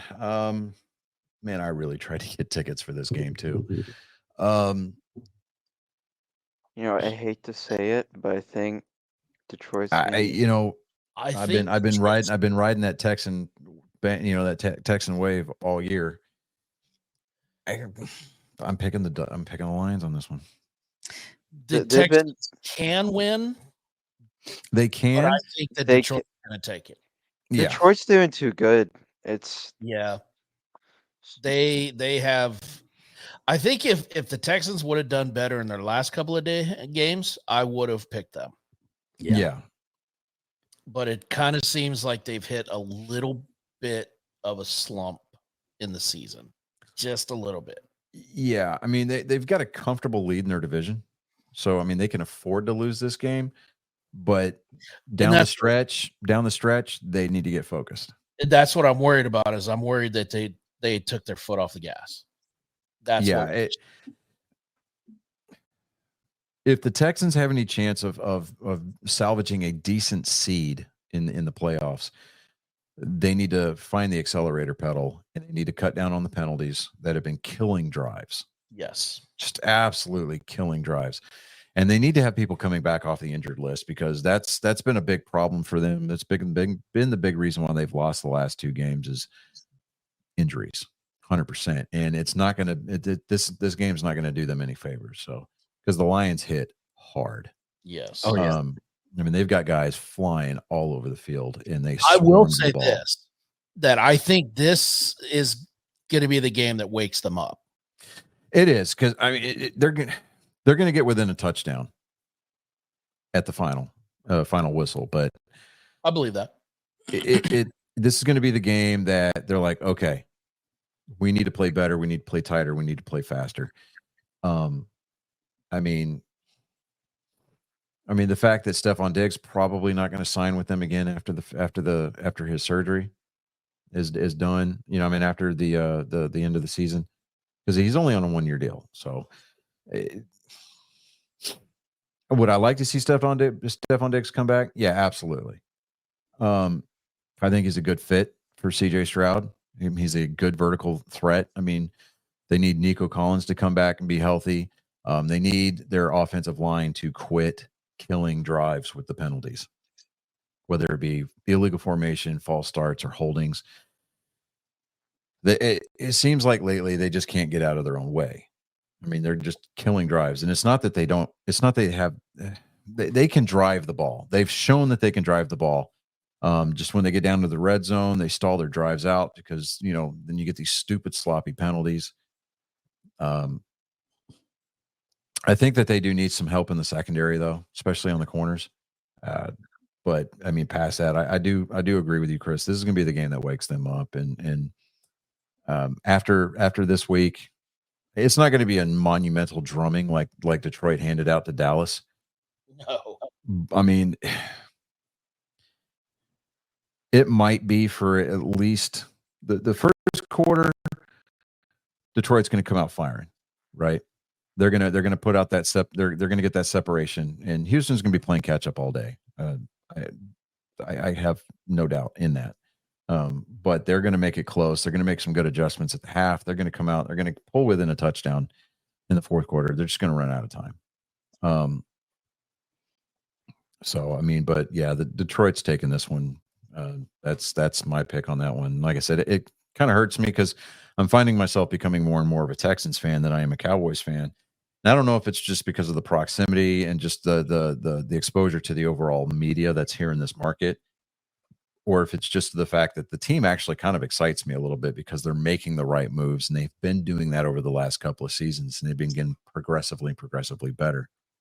Yeah. So I don't know. I mean, looking at last season, they made it to the playoffs. Yeah, I mean they went from not having a shot at all. Nobody had them on their radar, and they Yeah. ended up winning their division. And they made it to the divisional round.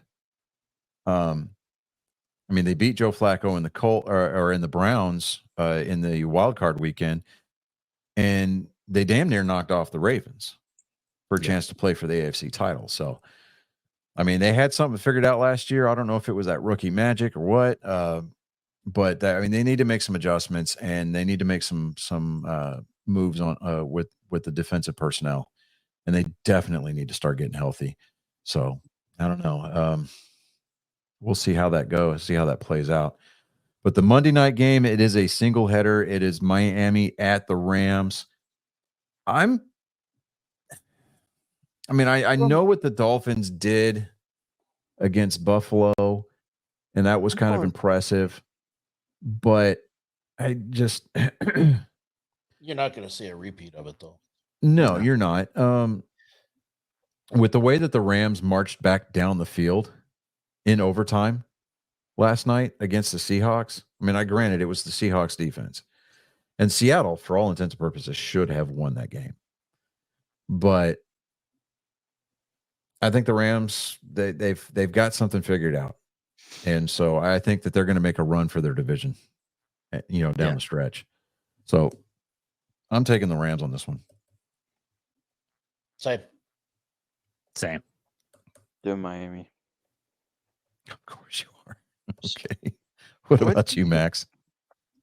I'm Rams, and on the last game prior to this one between Lions and Texans, Lions, I didn't know if I picked them or not. But Well, I I'm just going figured. with Lions. I figured because I saw you shaking your head up and down Yes. with what we were saying. So, teams that do have a bye week And this I coming weekend. agreed. Go ahead. Go ahead. Speak, Max. No, I was going to just say, as far as the no. Oh, no.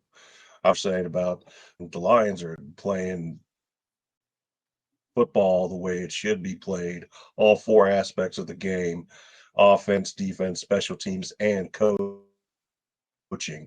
Not to mention the fact they got a two-headed monster in the backfield between Gibbs and Montgomery, all he has in his entire career. The thing that I could see happening is fatigue on the defensive part of the Texans when it comes down to that fourth quarter, and whether or not they've got enough in the tank when they get to that point to be able to hold off this onslaught that is going to inevitably come. Yeah, it's going to take a lot of substitutions. It's going to have to be a very fluid and a dynamic substitution policy on DeMeco Ryans' part to keep his defense fresh. So, but CJ Stroud and the offense are going to have to do their part and stay on the field to give their defense a chance to rest and catch a breath. So we'll see how it plays out. I'm not real optimistic about the Texans' chances on this game, but we'll see.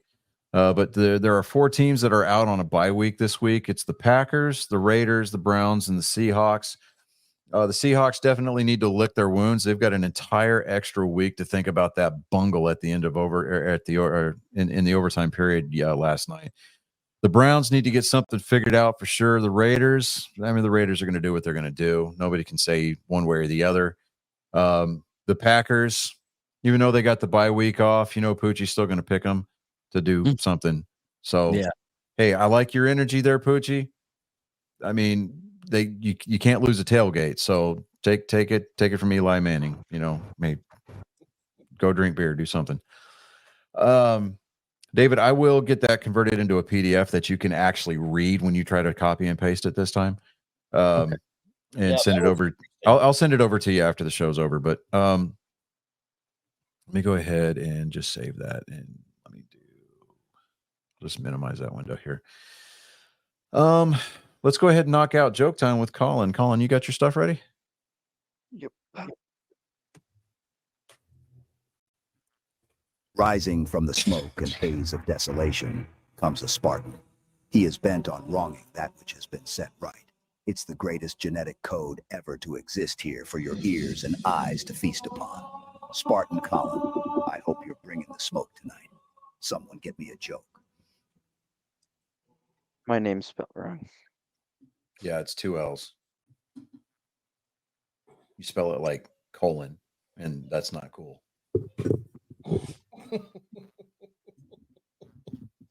That's kind of shitty. Shitty you spelled that with 1 L. That stinks.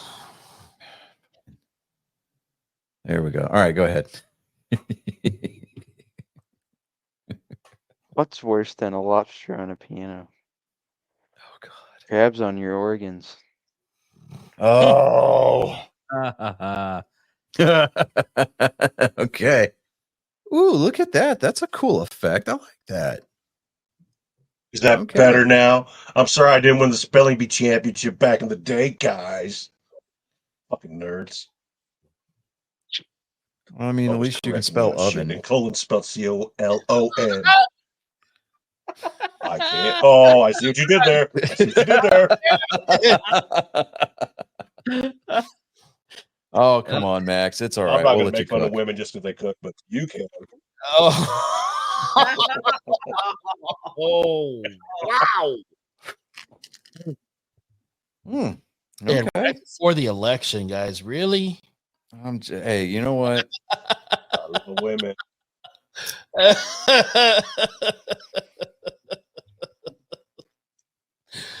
Oh, man. Biological women.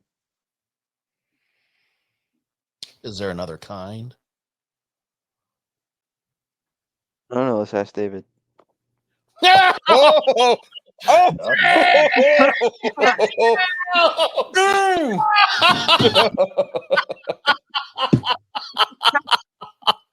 Oh, shit. Are we going to start playing the crying game? Oh, oh I'm my out. God, dude. yeah.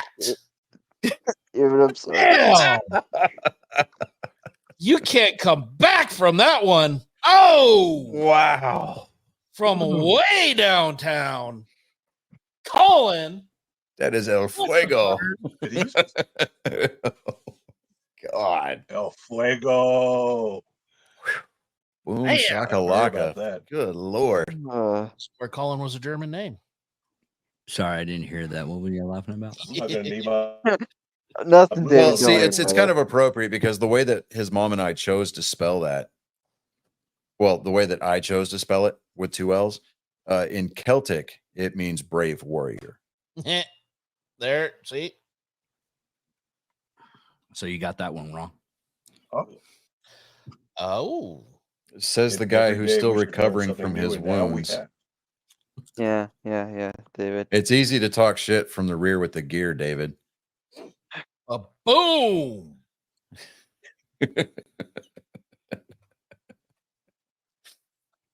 Ever since you guys said things about dicks, David's been putting shit in his mouth nonstop. I don't know if you noticed this or not. Oh, we noticed. Yeah, I can hear some of it. We just choose not to give it that energy of acknowledgement because we don't want that awkward ass video that we only saw maybe a few seconds of. Oh yeah, I still got that. Oh, please don't. Oh, God, no. Just don't. Nobody needs to see The that. only time I would get worried is if I were eating dick-shaped foods. Be worried then. Be worried. What? Then. You know, Max. you know what? You know what popped into my head when Max said that? Oh, Dad, please. remember Phrasing. Yes, please. Okay. You know what I just remembered? Remember the chocolate thing you sent him? Yes, that's what we're talking about. Exactly what we're. That's what we're talking about. Well, Yeah. I'm a little slow. Okay, so Don't worry about it. It's genetics. It's all right.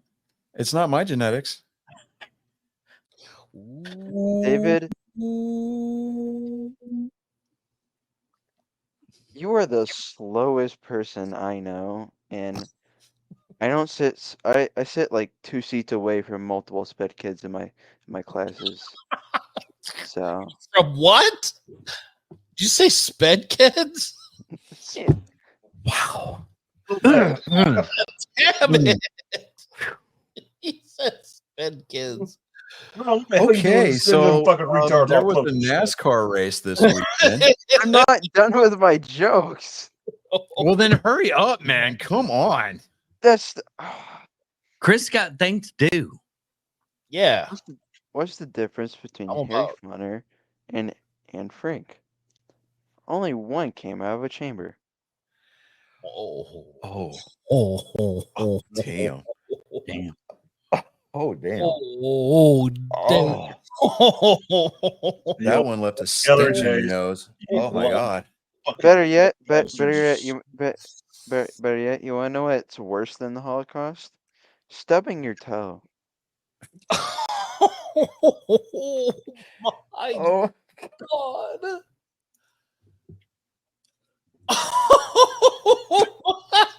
God.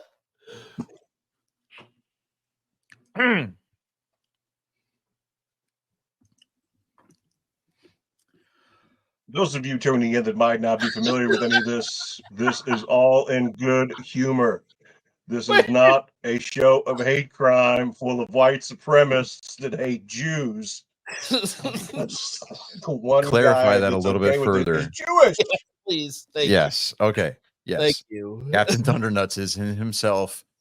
Juden. He- Juden. Okay. Yes, I am. I've got numbers all over me. I'm covered with tattoos. I'm a bad Jew, but Jewish all the same. I'm gonna have to buy. I mean, he's got some real chutzpah. I'm gonna have to Huh? buy that shirt that you owned. I'm a Make Up mensch. America Offensive again. My hoods was like 12 inches. Oh, I do. You know what? I don't know if they still make that. So Oh, really? yeah. Like, dude, I bought that shirt when it came out back in 2011, 2012. No. It was 2017, I think. Yeah, 2017 is when that shirt came out, and I bought it when it came out. Yeah, whatever. I don't know. I might see if I can try to get a hold of that guy and see if, you know, we can maybe change up the design a little bit, but, you know, maybe use the phrase, and we can come up with our own. We'll see. The phrase that pays. Yeah, because I mean, hands down, still my favorite T-shirt to this day. Like, it's comfortable. Anyways, was that your last joke? Yeah. Slipping out through the fog of war, this Spartan continues the fight. Right. Your souls have become collateral damage in the battle against the flood of moral supremacy. Leave your expectations at the door on your way out and marvel before the pillar of tactical prowess. Ladies and gentlemen, angry faithful of all ages, this has been Joke Time with Colin.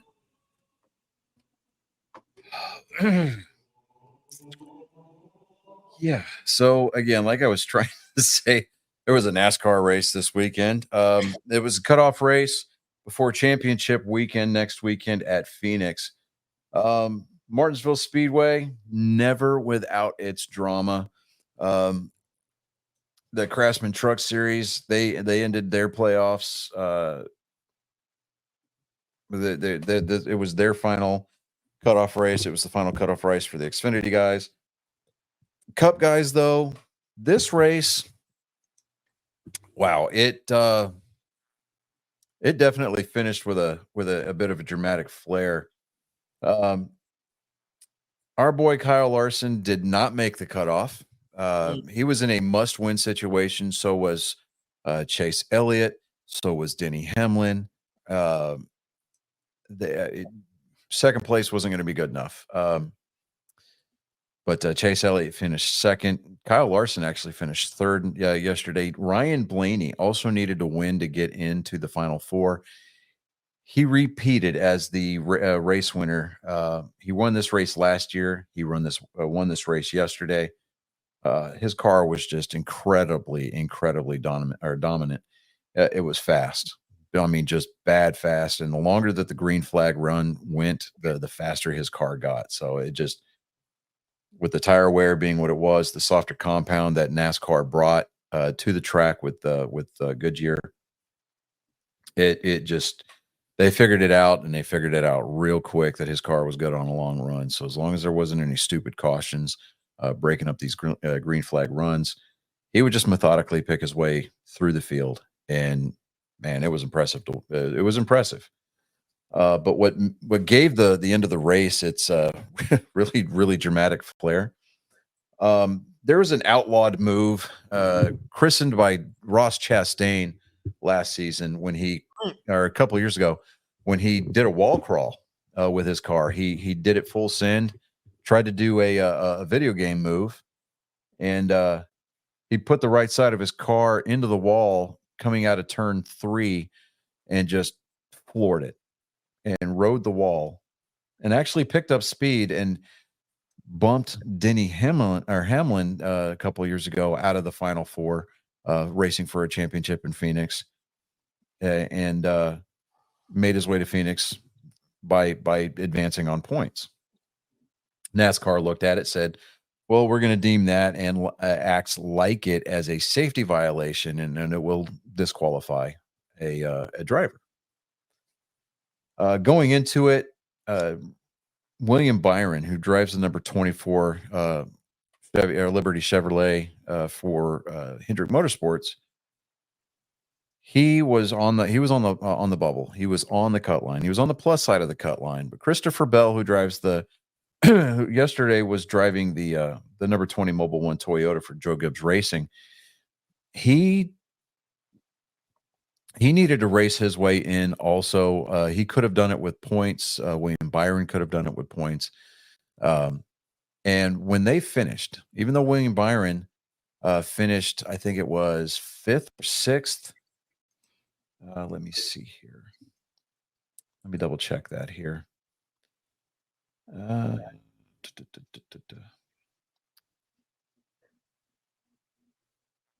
Yeah, I mean, he finished like fifth or 6th.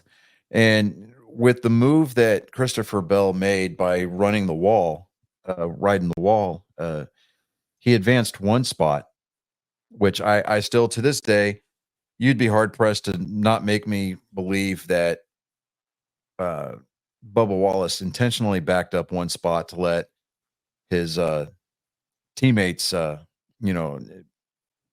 or teammate, because Denny Hamlin is, actually his owner's teammate. Yeah, that's a better way to say it. Advance into the playoffs, right? Because you don't want to piss off Mr. Gibbs or Mr. Hamlin, right? Especially because they're signing your paychecks. But there was a couple of different scenarios going on. You had 2 Chevrolet cars in the form of Ross Chastain and Austin Dillon. Ross Chastain, he drives the number 1 car for Trackhouse Racing, and Austin Dillon drives the number 3 car for Richard Childress Racing. They were effectively running a Chevrolet roadblock protecting William Byron, so that way he wouldn't lose any positions on the track to where he could potentially advance to the Final Four. Because if William Byron had not qualified for the Final Four, Chevrolet would not be represented next weekend for the championship. So when Christopher Bell did the wall ride, he finished 22nd. William Byron finished 6th, and they were in a virtual tie as far as points was concerned. It took NASCAR almost 45 minutes to an hour to review tape, to review radio broadcasts. They're still going to look into the Chevrolet blocking for William Byron, because that was a situation. You see that happen a lot, especially at the super speedway tracks like Talladega, like Atlanta, like Daytona, where the manufacturers hand out marching orders. All the makes will pit at the same time. You'll have manufacturers blocking for each other. You'll have manufacturers blocking for each other. Yeah. You'll have manufacturers blocking for each other at those types of tracks. But when it comes down to the championship, you're going to have things towards the end of the season like manufacturer championship points, team owner points. You're going to have car points, driver points, things like that. All of that culminates at the end of the race on championship weekend in Phoenix. And there's a lot of monetary incentive for these things, for the manufacturer, the driver, the teams that win those championships, obviously. But what NASCAR ended up doing is they disqualified Christopher Bell and they moved him back to I think 32nd in the running order. Let me double check that. Let me see here. Schedule. Let's see Martinsville results. Okay.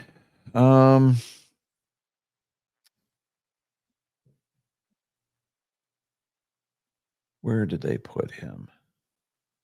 Okay, so they moved him back to 18th, which moved him outside that window of cars that could qualify for, as far as points were concerned. Let me see. Actually, you know what? Here, hold on. Let me back up. That wasn't right either. So, for the love of God here. Hold on.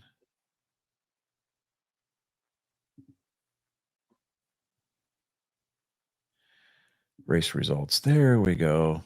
It's funny in NASCAR.com, you would think. They moved him back to 22nd. So, I mean, they didn't alter his finishing position. What they did, however, was disqualify him or they assessed him a points penalty on a safety violation. Because, and the reason why they made the wall ride move that Ross Chastain pulled a couple years ago illegal was because of safety. Because you're going to see guys doing that, sending the car full send, just hammering the throttle down and trying to ride that safety barrier. That can go horribly wrong, horribly fast. Especially if the car, the tire sidewall catches the wall the right way, car bounces up, somebody gets into it from behind, you're going to send that car up into the catch fence. You're going to put the fans in danger, that kind of thing.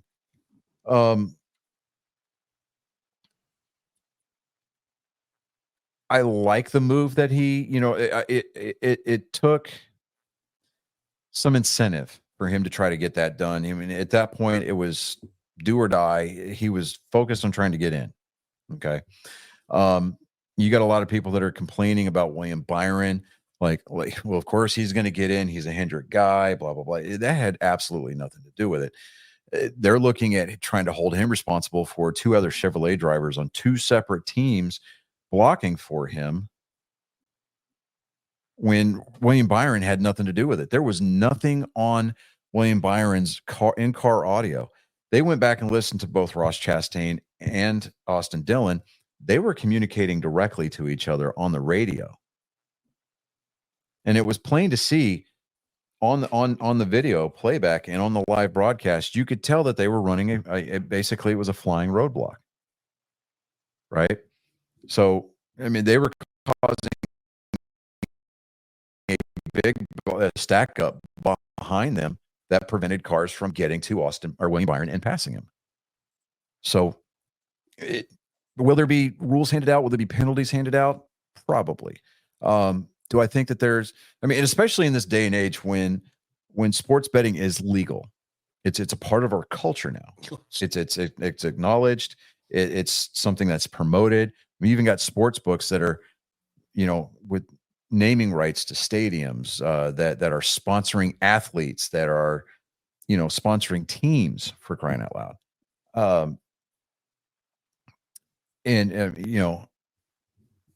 But yet somehow the late great Pete Rose is still banned from baseball for betting. I don't get it. Anyways,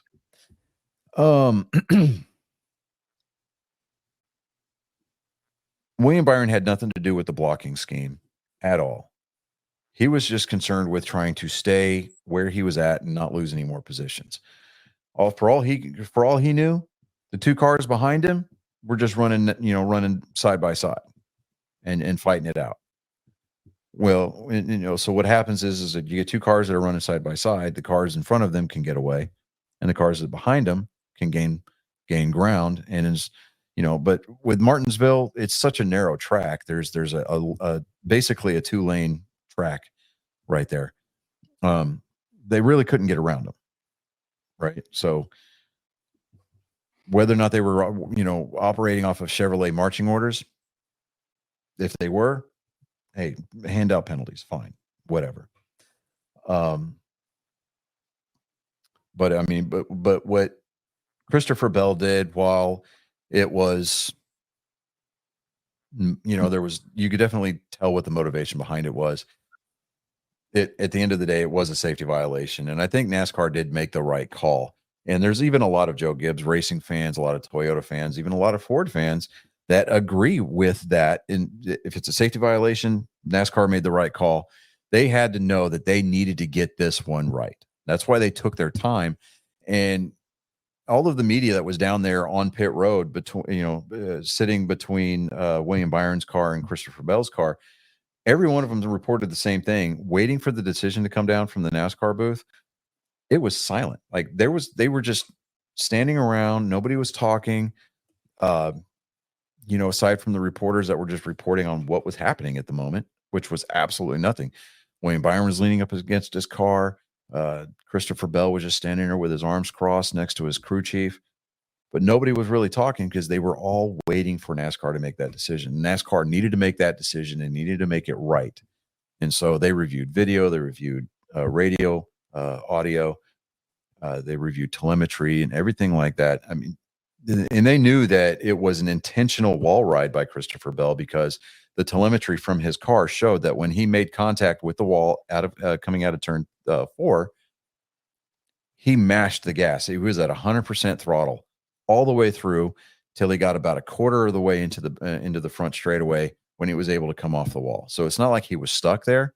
He had the opportunity to turn down off the wall, come out of the gas, and come off the wall that way, but he chose to stay in the gas. So they knew it was an intentional thing, and it could have endangered. I mean, the circumstances could have played out disastrously for not only him, but potentially fans in the stands, and definitely for the drivers still fighting for position behind him. So I think NASCAR got that one right. I don't say that a lot about NASCAR, especially the way that they govern the rules, and they just kind of do it, at will. Especially lately. Yeah, especially lately. I mean, the word consistency in NASCAR should never be, they haven't been mentioned in the same sentence for a very long time. But I think this one's going to go down. And what's funny is the fact that Ryan Blaney came back and drove his ass off to win that race. And it's going to be the least talked about thing from this race for months to come. So, but looking forward into the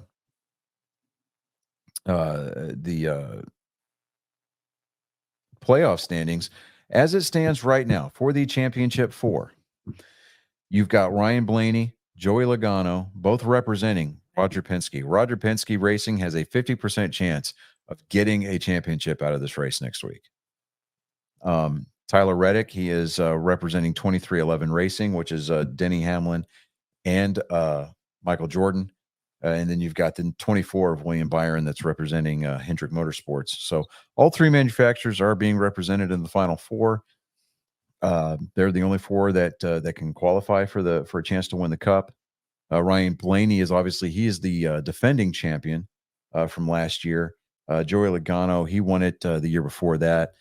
Tyler Reddick and William Byron neither one of them have won a title, so this would be their first title if they're able to come out on top. Look for those guys to be running at the front all night long. William Byron, he's really good at Phoenix. Tyler Reddick, not so much. Joey Logano and Ryan Blaney, obviously they have both won there. They've both done well enough at Phoenix to qualify to win a points championship there. But it's going to be an interesting race. With Christopher Bell being on the outside looking in, look for him to be dancing around towards the top 5 most of the day. You're gonna have some party spoilers out there. Kyle Larson and Chase Elliott both run really well at Phoenix. Alex Bowman actually runs really well at Phoenix. Denny Hamlin has also won there before. Martin Truex Jr., this is his last full-time regular season run before he goes into a part-time driver mode. And this is also going to be the last race for Stewart Haas Racing. So they're closing their doors at the end of the season. So that's going to be, the end of an era in NASCAR. Tony Stewart's going to step away from NASCAR team ownership, at least. What's going to happen with those charters, I'm not entirely sure.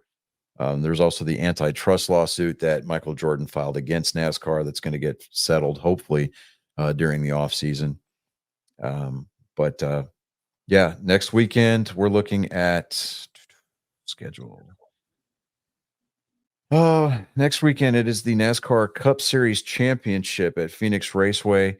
That's going to be in Avondale, Arizona. It's a 312 lap event.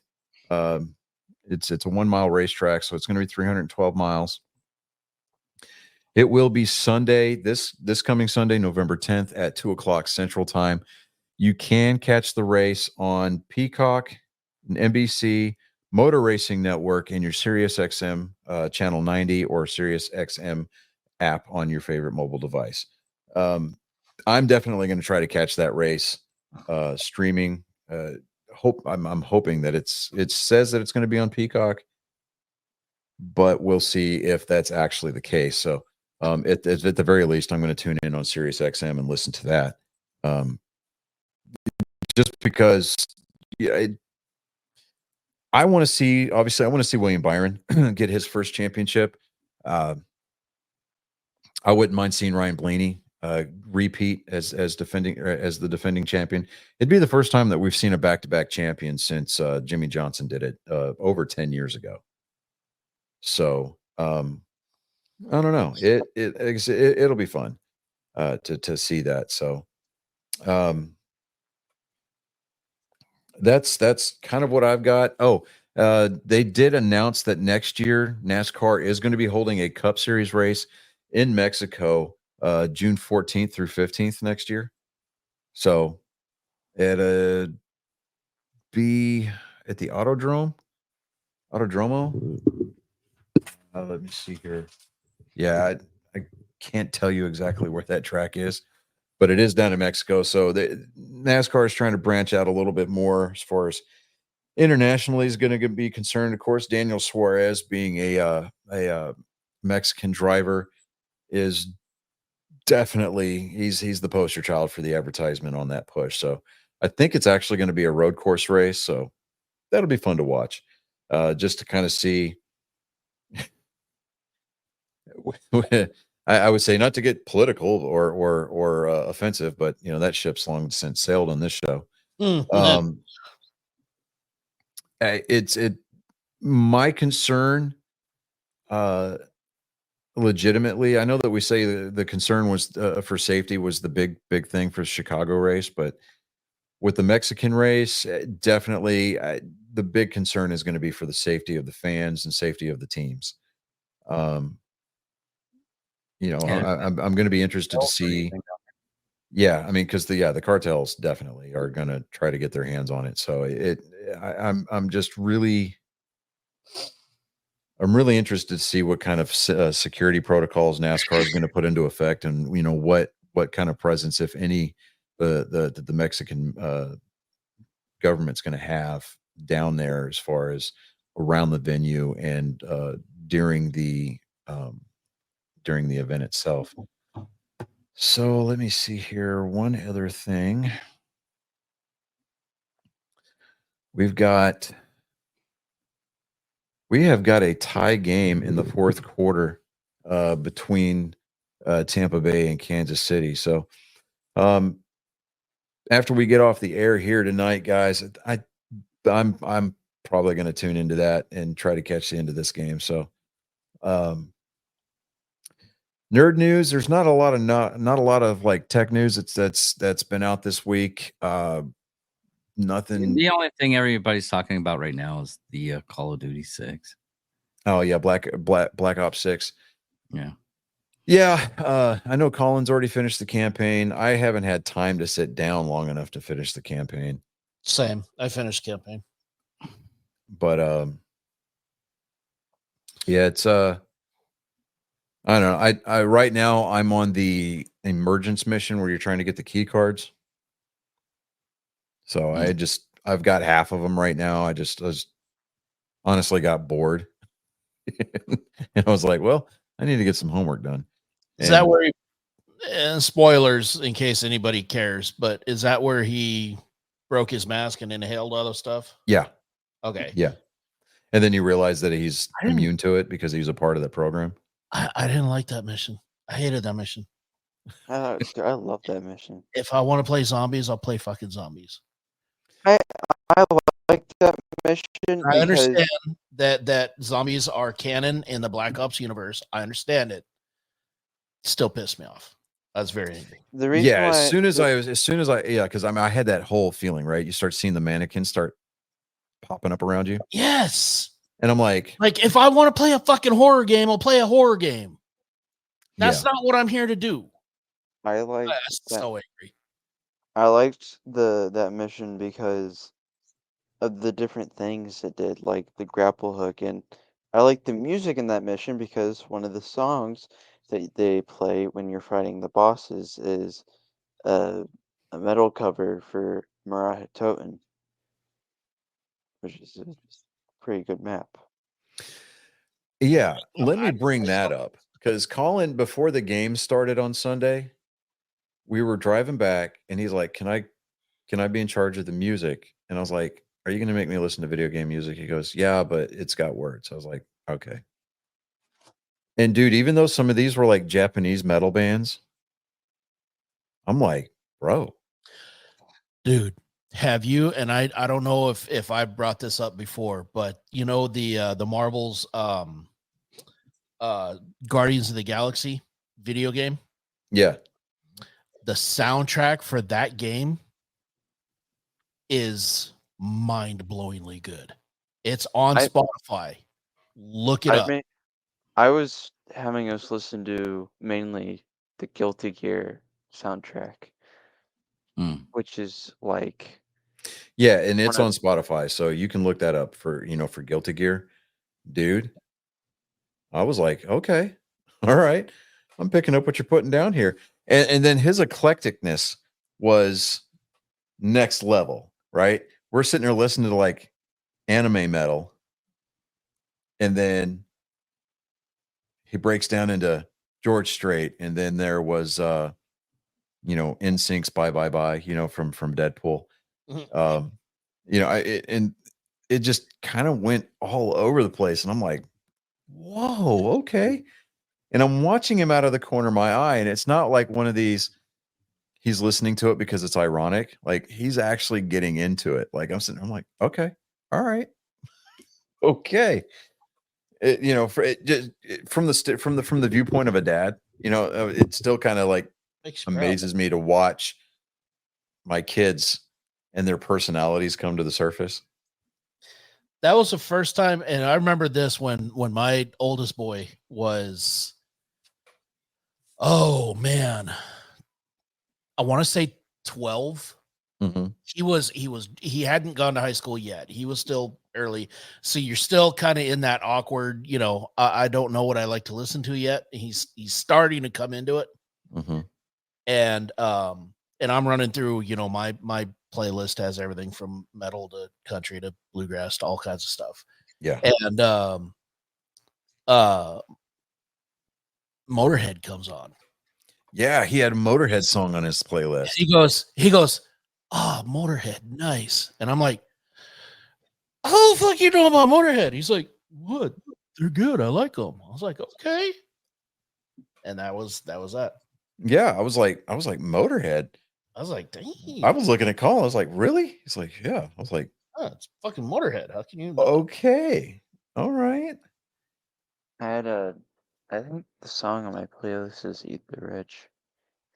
Yeah, Motorhead, Eat the Rich. I was like, all right, okay. My playlist is like so all over the place. It's funny because like Keep that. Trust me. Keep there's that. like Don't ever lose it. yeah, there's anime, video game, there's like movie music, there's like country. It's all over the place. Don't ever lose that. I mean, you got King George mixing it up with Motorhead. Any day of the week, I'm down for that kind of chaos. They're like, and it's funny though. It's funny though because as like all over the places, there's some categorization, so I know where certain songs are. Check out a little bit of Power Man when you get a chance. One of my old squad leaders, Before you actually- start, Sonny, I'm sorry. I gotta run here. I gotta get this stuff done. all right, guy. Everybody, I'll later. say see you later to Chris. See you later, Chris. Hi, Chris. Boing. See you, brother. Be good, Chris. Have Oh. fun storming the castle. Open the door. Later, brother. All right. So There is one thing that we didn't touch on for, I guess it would be football news. But are we talking about Dak Prescott getting caught saying we fucking suck on camera? no, Jason Kelsey. Oh yeah, that's right. Thank you. So Jason Kelsey went to the Penn State game in Happy Valley, and some Idiot. very, very unwise Penn State student was following Jason Kelsey around with his phone, recording him talking shit about Travis. Now, agree with Travis Kelsey or not? Which tonight he seems to be having himself a night. So Yeah. What was the what is his We can't say the phrase. we can't but say the word, but like what do you think about Travis being a bleep for dating Taylor Swift? Yeah. He turns around and sees who says it, takes the kid's phone and spikes it on the ground, then picks it up and sticks it in his pocket. And the guy's like, "You're going to give me my phone back?" He goes, "No, you can't come at me and talk like that. That phone is mine now." And turns around and walks away. I thought he crushed it. Oh, he spiked it, picked it up. Yeah, He did squeeze it, but then yeah. he shoved it in his pocket. He's like, "That phone is mine now." In all honesty, it's his brother.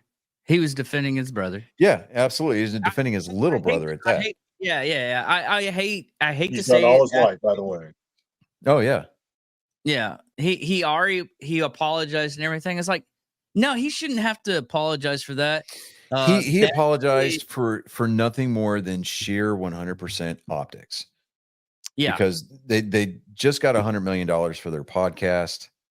He's got a bunch of other endorsement deals out there. He is corporately, yeah, he needed to issue that apology. Personally, I'd have told the guy to get fucked and stay fucked. You know, merch links in the bio, you know, kind of a thing. Pull a page out of Jake Barr's, you know, playbook. But I agree with what he did. And in his position, I probably would have done the same thing. He's there to go watch a football game. He's not there to get heckled. He's not there to have somebody shove a phone or a camera in his face while they're berating his little brother. Yeah. You know, like my little brother and I, we don't get along 100% of the time. In fact, we don't, I would even go as far as to say that we don't have the best of relationships, but he's my brother. And if there's only, you know, if there's anybody in this world, and Colin can attest to this, if there's anybody in this world that can beat on our little brothers, it's going to be us. Yeah. Right. Somebody outside that dynamic tries to enter that fray. Rethink your life decisions, because any aggression and angst that I might have is going to get turned on you and on you solely, because I'm going to go from being a protagonist or an antagonist to a protector. And David, I know Chris is the same way. Coming from a military background, we can give each other shit all the time. And then on a lower level, I know that in my platoon, we could even come to a fist fight, you know, come to blows with guys in our own platoon, but people from outside that unit dynamic is completely off limits. We'll go to war for the guy that we just got into a fist fight for. Yeah. You know, and it just when Jason did that, his stock was already running pretty high with me anyway, because I mean I'm a Jason Kelce fan. More of a Jason Kelce fan than I'm a Travis Kelce fan, but Jason Kelce represents the best of the blue collar in everybody, right? Because he was a center, he was the guy in the trenches. You know, he didn't really care about, you know, the glam and the tutus, and you know, for him it was about getting the job done, right, in the most efficient manner possible. Travis does come off as a bit of a frat boy, for lack of a better term, but he's going to grow out of that, right? But with Jason doing what he did, I don't think he needed to apologize. Now, as far as his corporate sponsors are concerned, they're kind of requiring it. I get that, but yeah, Here's my point of view on it. If you're gonna go up in somebody's face, start talking crap, fully expect a elbow in the face. Like, don't go up and start messing with people and not expect to get a reaction. Because I understand that, like, the way the world works, where if you're like a higher status of like celebrities and you do something, it'll set off. But when it's something like that, there's no reason for him having to apologize or just anything. Like, that kid should have just walked away because he deserved it. Like, it was the baseball player that got caught saying the word we can't say. Mhm. There's no, if you're gonna mess with the guy, don't. There's no reason why the guy should get in trouble if he responds, no matter what. I'll be honest with you, Colin. There was a time, and it wasn't all that long ago, and Dave and Johnny, they'll be able to attest to this, to what you are describing would actually be solved and handled right there on the spot, and it would usually come down to throwing fists. yeah. I mean, it was meet me in the parking lot after school. And You know, there was no that's guns just involved. the way it was. There was no That's just- 500 and when it dudes comes down ganging to up on whether somebody you're in the in a bathroom platoon, either. Yeah, that's how you figure it. That's how you solve the problem. And we're not condoning violence, but that's the way it was 30 No, years ago. and David and I 40 discussed years this. ago. We were on the phone for Not like to this almost day. 2 hours last night. And so the world today either has forgotten what it means to get punched in the mouth for shit that you say, or they've Yeah. never experienced that. They've never experienced a and Kansas City just scored. DeAndre Hopkins caught a tutty. So That's the second one, by the way. yeah. But and what's funny is that, you know, you'll see women, they'll get into a fist fight or a cat fight with somebody and they'll hold that grudge till the day they die. Right. Mhm. Dudes, we're wired way different. You know, one of my best friends in the Army was a roommate of mine, and we got into a fist fight. We could not stand each other, and then we got into a fist fight. Oh, dude, we were ride or die after that. You know, and it's, you know, and we get questioned all the time. It's like, how do you guys do that? It's like, well, we got everything that we needed to say out, and you know, we handled it like the primates that we are. And after that, it's like, okay, Because we understand that we're willing to stand up for our beliefs. I'm cool with you after that.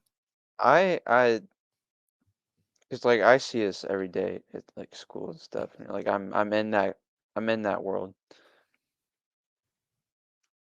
kids these days get away with too much for what they do, as to oppose where it would be like a kid could get popped in the mouth for mouthing off to wrong person.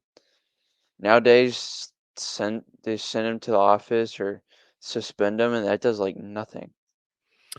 Because Well, and here's the thing, and it's because now everybody here is a staunch Second Amendment supporter, but the fact that we've got piss poor parenting occurring in this country, where kids are given access to mom and dad's gun cabinet because mom and dad don't know how to hide the keys.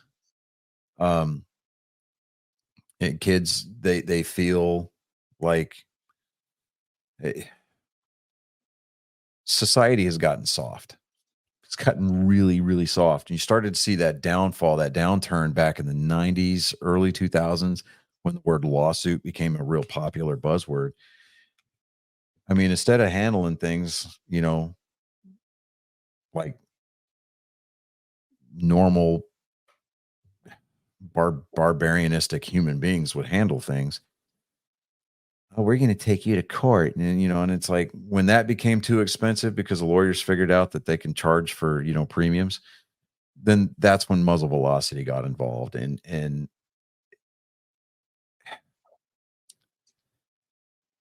then you introduce the beta mentality, the soy mentality. And it's like,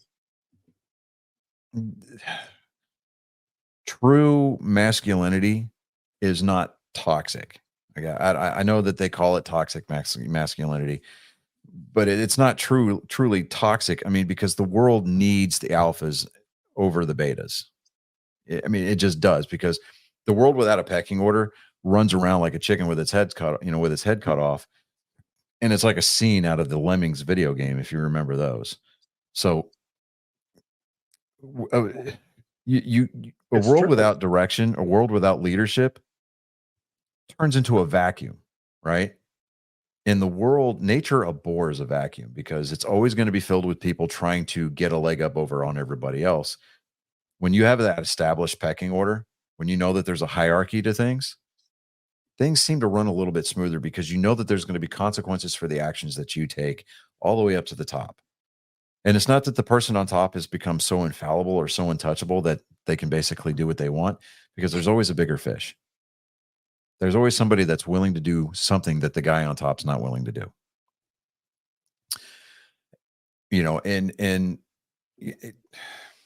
We're not going to try to profess that we know how to fix society at all. But I think we need to get back to basics as far as, society is going to be concerned. Is like, well, how do you propose to do that? It's a great question. I'm glad you asked, because I think that 99% of today's problems, as far as society is concerned, as far as people with their identity crisis and what have you, that can be handled at the parenting level. Parenting needs to become something that's fashionable again. And we're talking common sense parenting. It's like, oh, well, we teach our Old kids school to nuclear family. Yeah, the nuclear family. Thank you very much. And we need to reintroduce that to every portion of society. It doesn't matter what your ethnic background is. A mother and a father, okay? And you can get into these same-sex couples and things like that. But at the heart of it, there needs to be a nuclear dynamic. Okay, you need to have a father figure and a mother figure. There need to be established roles within the home. And because it used to be not too long ago, even as late as the 90s, when I was going to school, you could go to school with a shotgun or a hunting rifle in the rack of your in the gun rack of your truck, and nobody would say anything, because everybody knew that gun's not going to be brought into the building. 99% of the time, it's because Jethro Bodine III forgot to take it out of his damn truck when he went dove hunting before school. So, we get back to parenting effectively. with established roles in the home, making sure that these kids understand through both positive and negative reinforcement consequences, actions, Newton's laws of physics. Okay. And you know, well, what about the escalation of violence? Well, escalation of violence could be handled at home too. You give your kid an opportunity to do the right thing, and if they choose to go down the wrong road, every time they go down that wrong road, the punishment for that said action increases. And eventually it's going to get to the point where either A, they're going to start to understand finally that they can't do this without having something done to them, or they're going to get absolutely bored out of their mind from sitting in their rooms with no electronics whatsoever, that they're going to start, just out of sheer attrition, start to do the right thing. And then they're going to learn by proxy, hey, this is something that I don't even have to think about anymore. It becomes muscle memory. Just like in the military, at least the way that it used to be, they would break you down and build you back up, right? You take this undisciplined, untrained individual that comes in straight off the street, a lot of times out of high school. You tear down all their bad habits, you strip them down to their basic chemical composition, and you build them up to something productive, something that responds to orders, right? I'm not saying everybody needs to join the military, so we're not South Korea. We don't require 2 years of military service, okay? But there's a lot to be said for that kind of a dynamic where discipline happens naturally. And I think that can cure a lot of society's problems, because you see a lot of the disrespect, you see a lot of the sheer, I don't know, carnality, I guess, if that's even a word. I mean, just with it's almost like you turn on any social media platform, or you turn on any evening news, and there's inevitably a story or a thread about people glorifying gang tactics, where they jump up on one person, and a lot of it is racially driven. But we're not going to get into that, because you can't present an argument and not be painted as being a racist. I mean, even if you're just spitting facts. So point is that I think that we can do a lot better as a society. This is the last thing I'm saying, because I know we'd probably have to get off here. Yeah, we're going to land the plane here in a second. The way I see it is that there's so many rules set in place to where there's not enough rules. It's like it prohibits we're prohibiting so many things to where we can't get the things that need to be done because of said rules.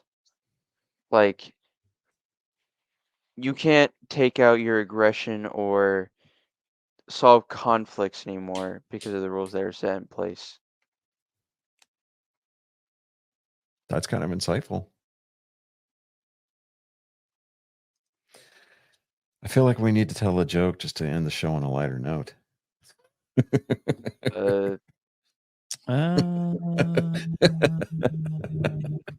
Jews. Yeah. Well, No, don't. Nope. No. Absolutely not. We have gone way too far down that road tonight. Fine. Okay. I'll tell you something messed up that happened to me this week. I took off on last Tuesday. I wasn't planning on everything.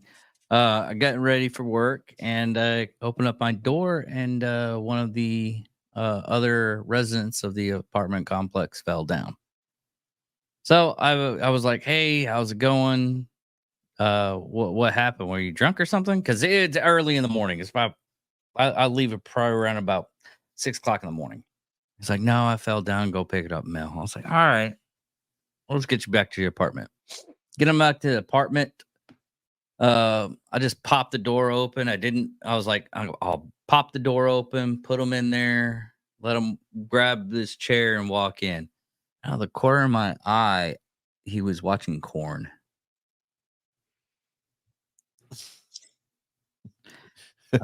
I was like, That's you know what? you were talking about. Because I kind of went off on you about the format of the picks, Yeah. and you were like trying to throw it out on me, and I'm like, who the fuck doesn't have Microsoft Word? And I'm like, holy shit! And you're like, look, I just had this happen to me, so I could do without the anger right now, and I'm like, oh, I actually touched a nerve. Okay. Yes, that actually legitimately happened. Okay. I mean, I was taking it at face value. I was like, I think I actually touched a nerve. Okay. I knew you're just joking. You're like blah blah blah. And anyways, I have Alpha products. You have to get a. I did have Microsoft Word, but the subscription ran out. So I was like, I'm not using it, so might as well not have it. But so yeah. And here's the little thing on that though. Okay. And I've been thinking about this all weekend when I was working. And that It was gay porn. You sat there and watched it, didn't realize until halfway through that it was gay. no. All right. Just Nice try though. making sure. Nice try, Max. I mean, your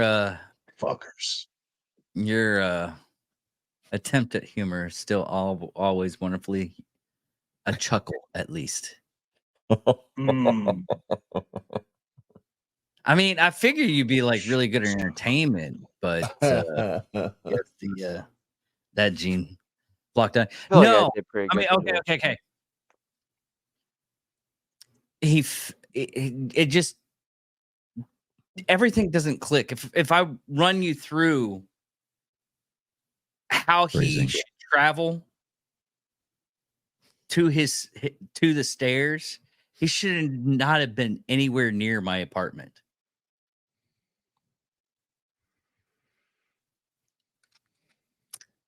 So the entire So he time, was kind of camping out next to your apartment, watching this on a device, obviously. no.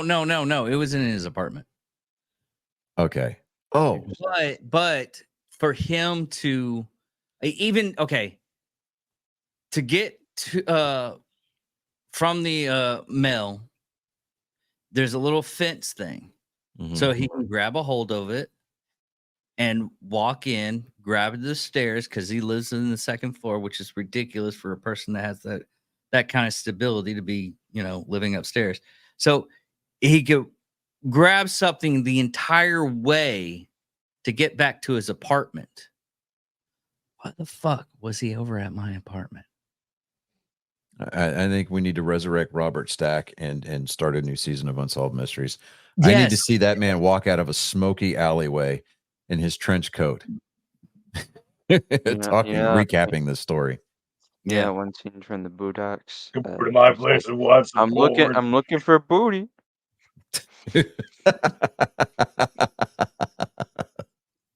Tell you what, I like you. I want you. We could do this the hard way. You seem like a good neighbor. Hey, Greg. I want some of that grist nights. What you don't What like if me, what a Greg? conspiracy theory this, my friends? What if he planned this whole falling episode just to lure young David into this house of porn madness to see whether or not Dave would take the bait? He wanted Question to that get needs to be asked. How long did it Does take? he talk like everybody this? He wanted to get caught. That's the thing. Yeah. I mean, Did you find 1,000 bottles of lubricant? He gets off on it. shreddy there. it's kind of Feel like Herbert the pervert, that- baby. Put that was on the rubber weird. sheets. What?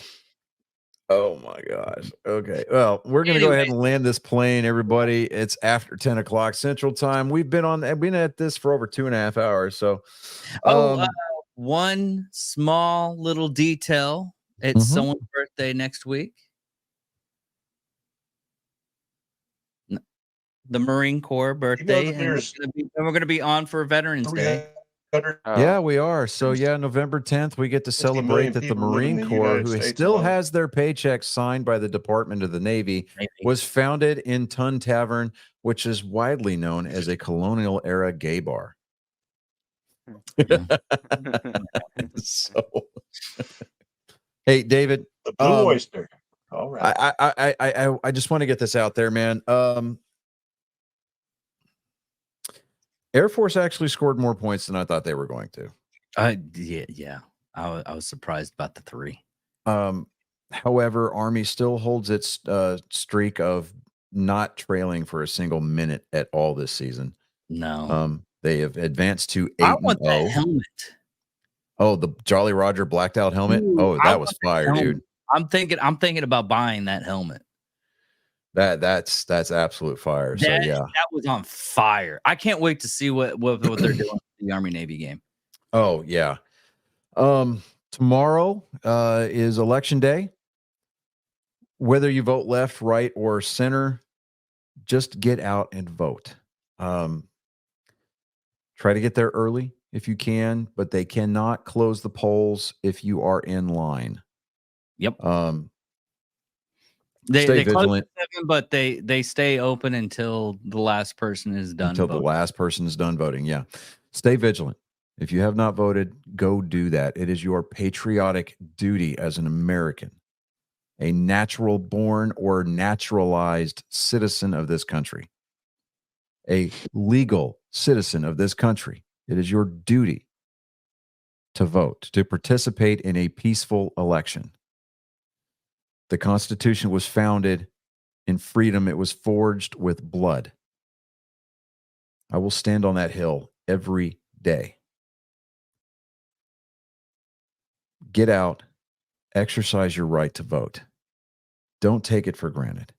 Do exactly what our founding fathers intended for us to do, and that is to have a peaceful, fair election.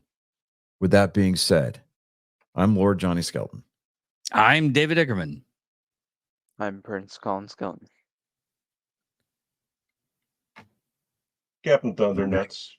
And real The quick, lag, dude. The lag is killing me. Real quick, tomorrow night. Oh yeah, we tomorrow are going night to be on the. Yeah, I Captain will come on Thundernuts live channel. if We y'all having are election still going. coverage. If you're still going when I get home from class at 9:00, I will jump on. We'll be live on X. So if you do want to, sit there and watch the returns with us live, just go to our X account. It's at Angry Me Production 2 on X. We will be doing a live simulcast there. No, it's Angry Me Production 1. Oh, is it Angry Me Production 1? Okay. Yeah. But yeah, just go to our X account and click the notifications there. So every time we do post something, you will get notified, as well as any kind of live broadcast that we may be doing. We'll be back on YouTube next week. So be on the lookout for that. We will return to semi-normalcy as long as we can manage to not get any more trademark strikes against us. Yeah. But with that being said, I want everybody to, I want you to exercise your patriotic duty and your right as an American citizen to vote. But I also want you to be safe. I'd rather listen to you bitch, moan, gripe, and complain about how crappy your life might be at the moment than to have to read about you in the obituaries or possibly even attend your funeral. So you're not allowed to quit anybody. Keep it safe. Keep your head on a swivel. And in the immortal words of the lesbian pirate snail trails, scissor me timbers. Arr.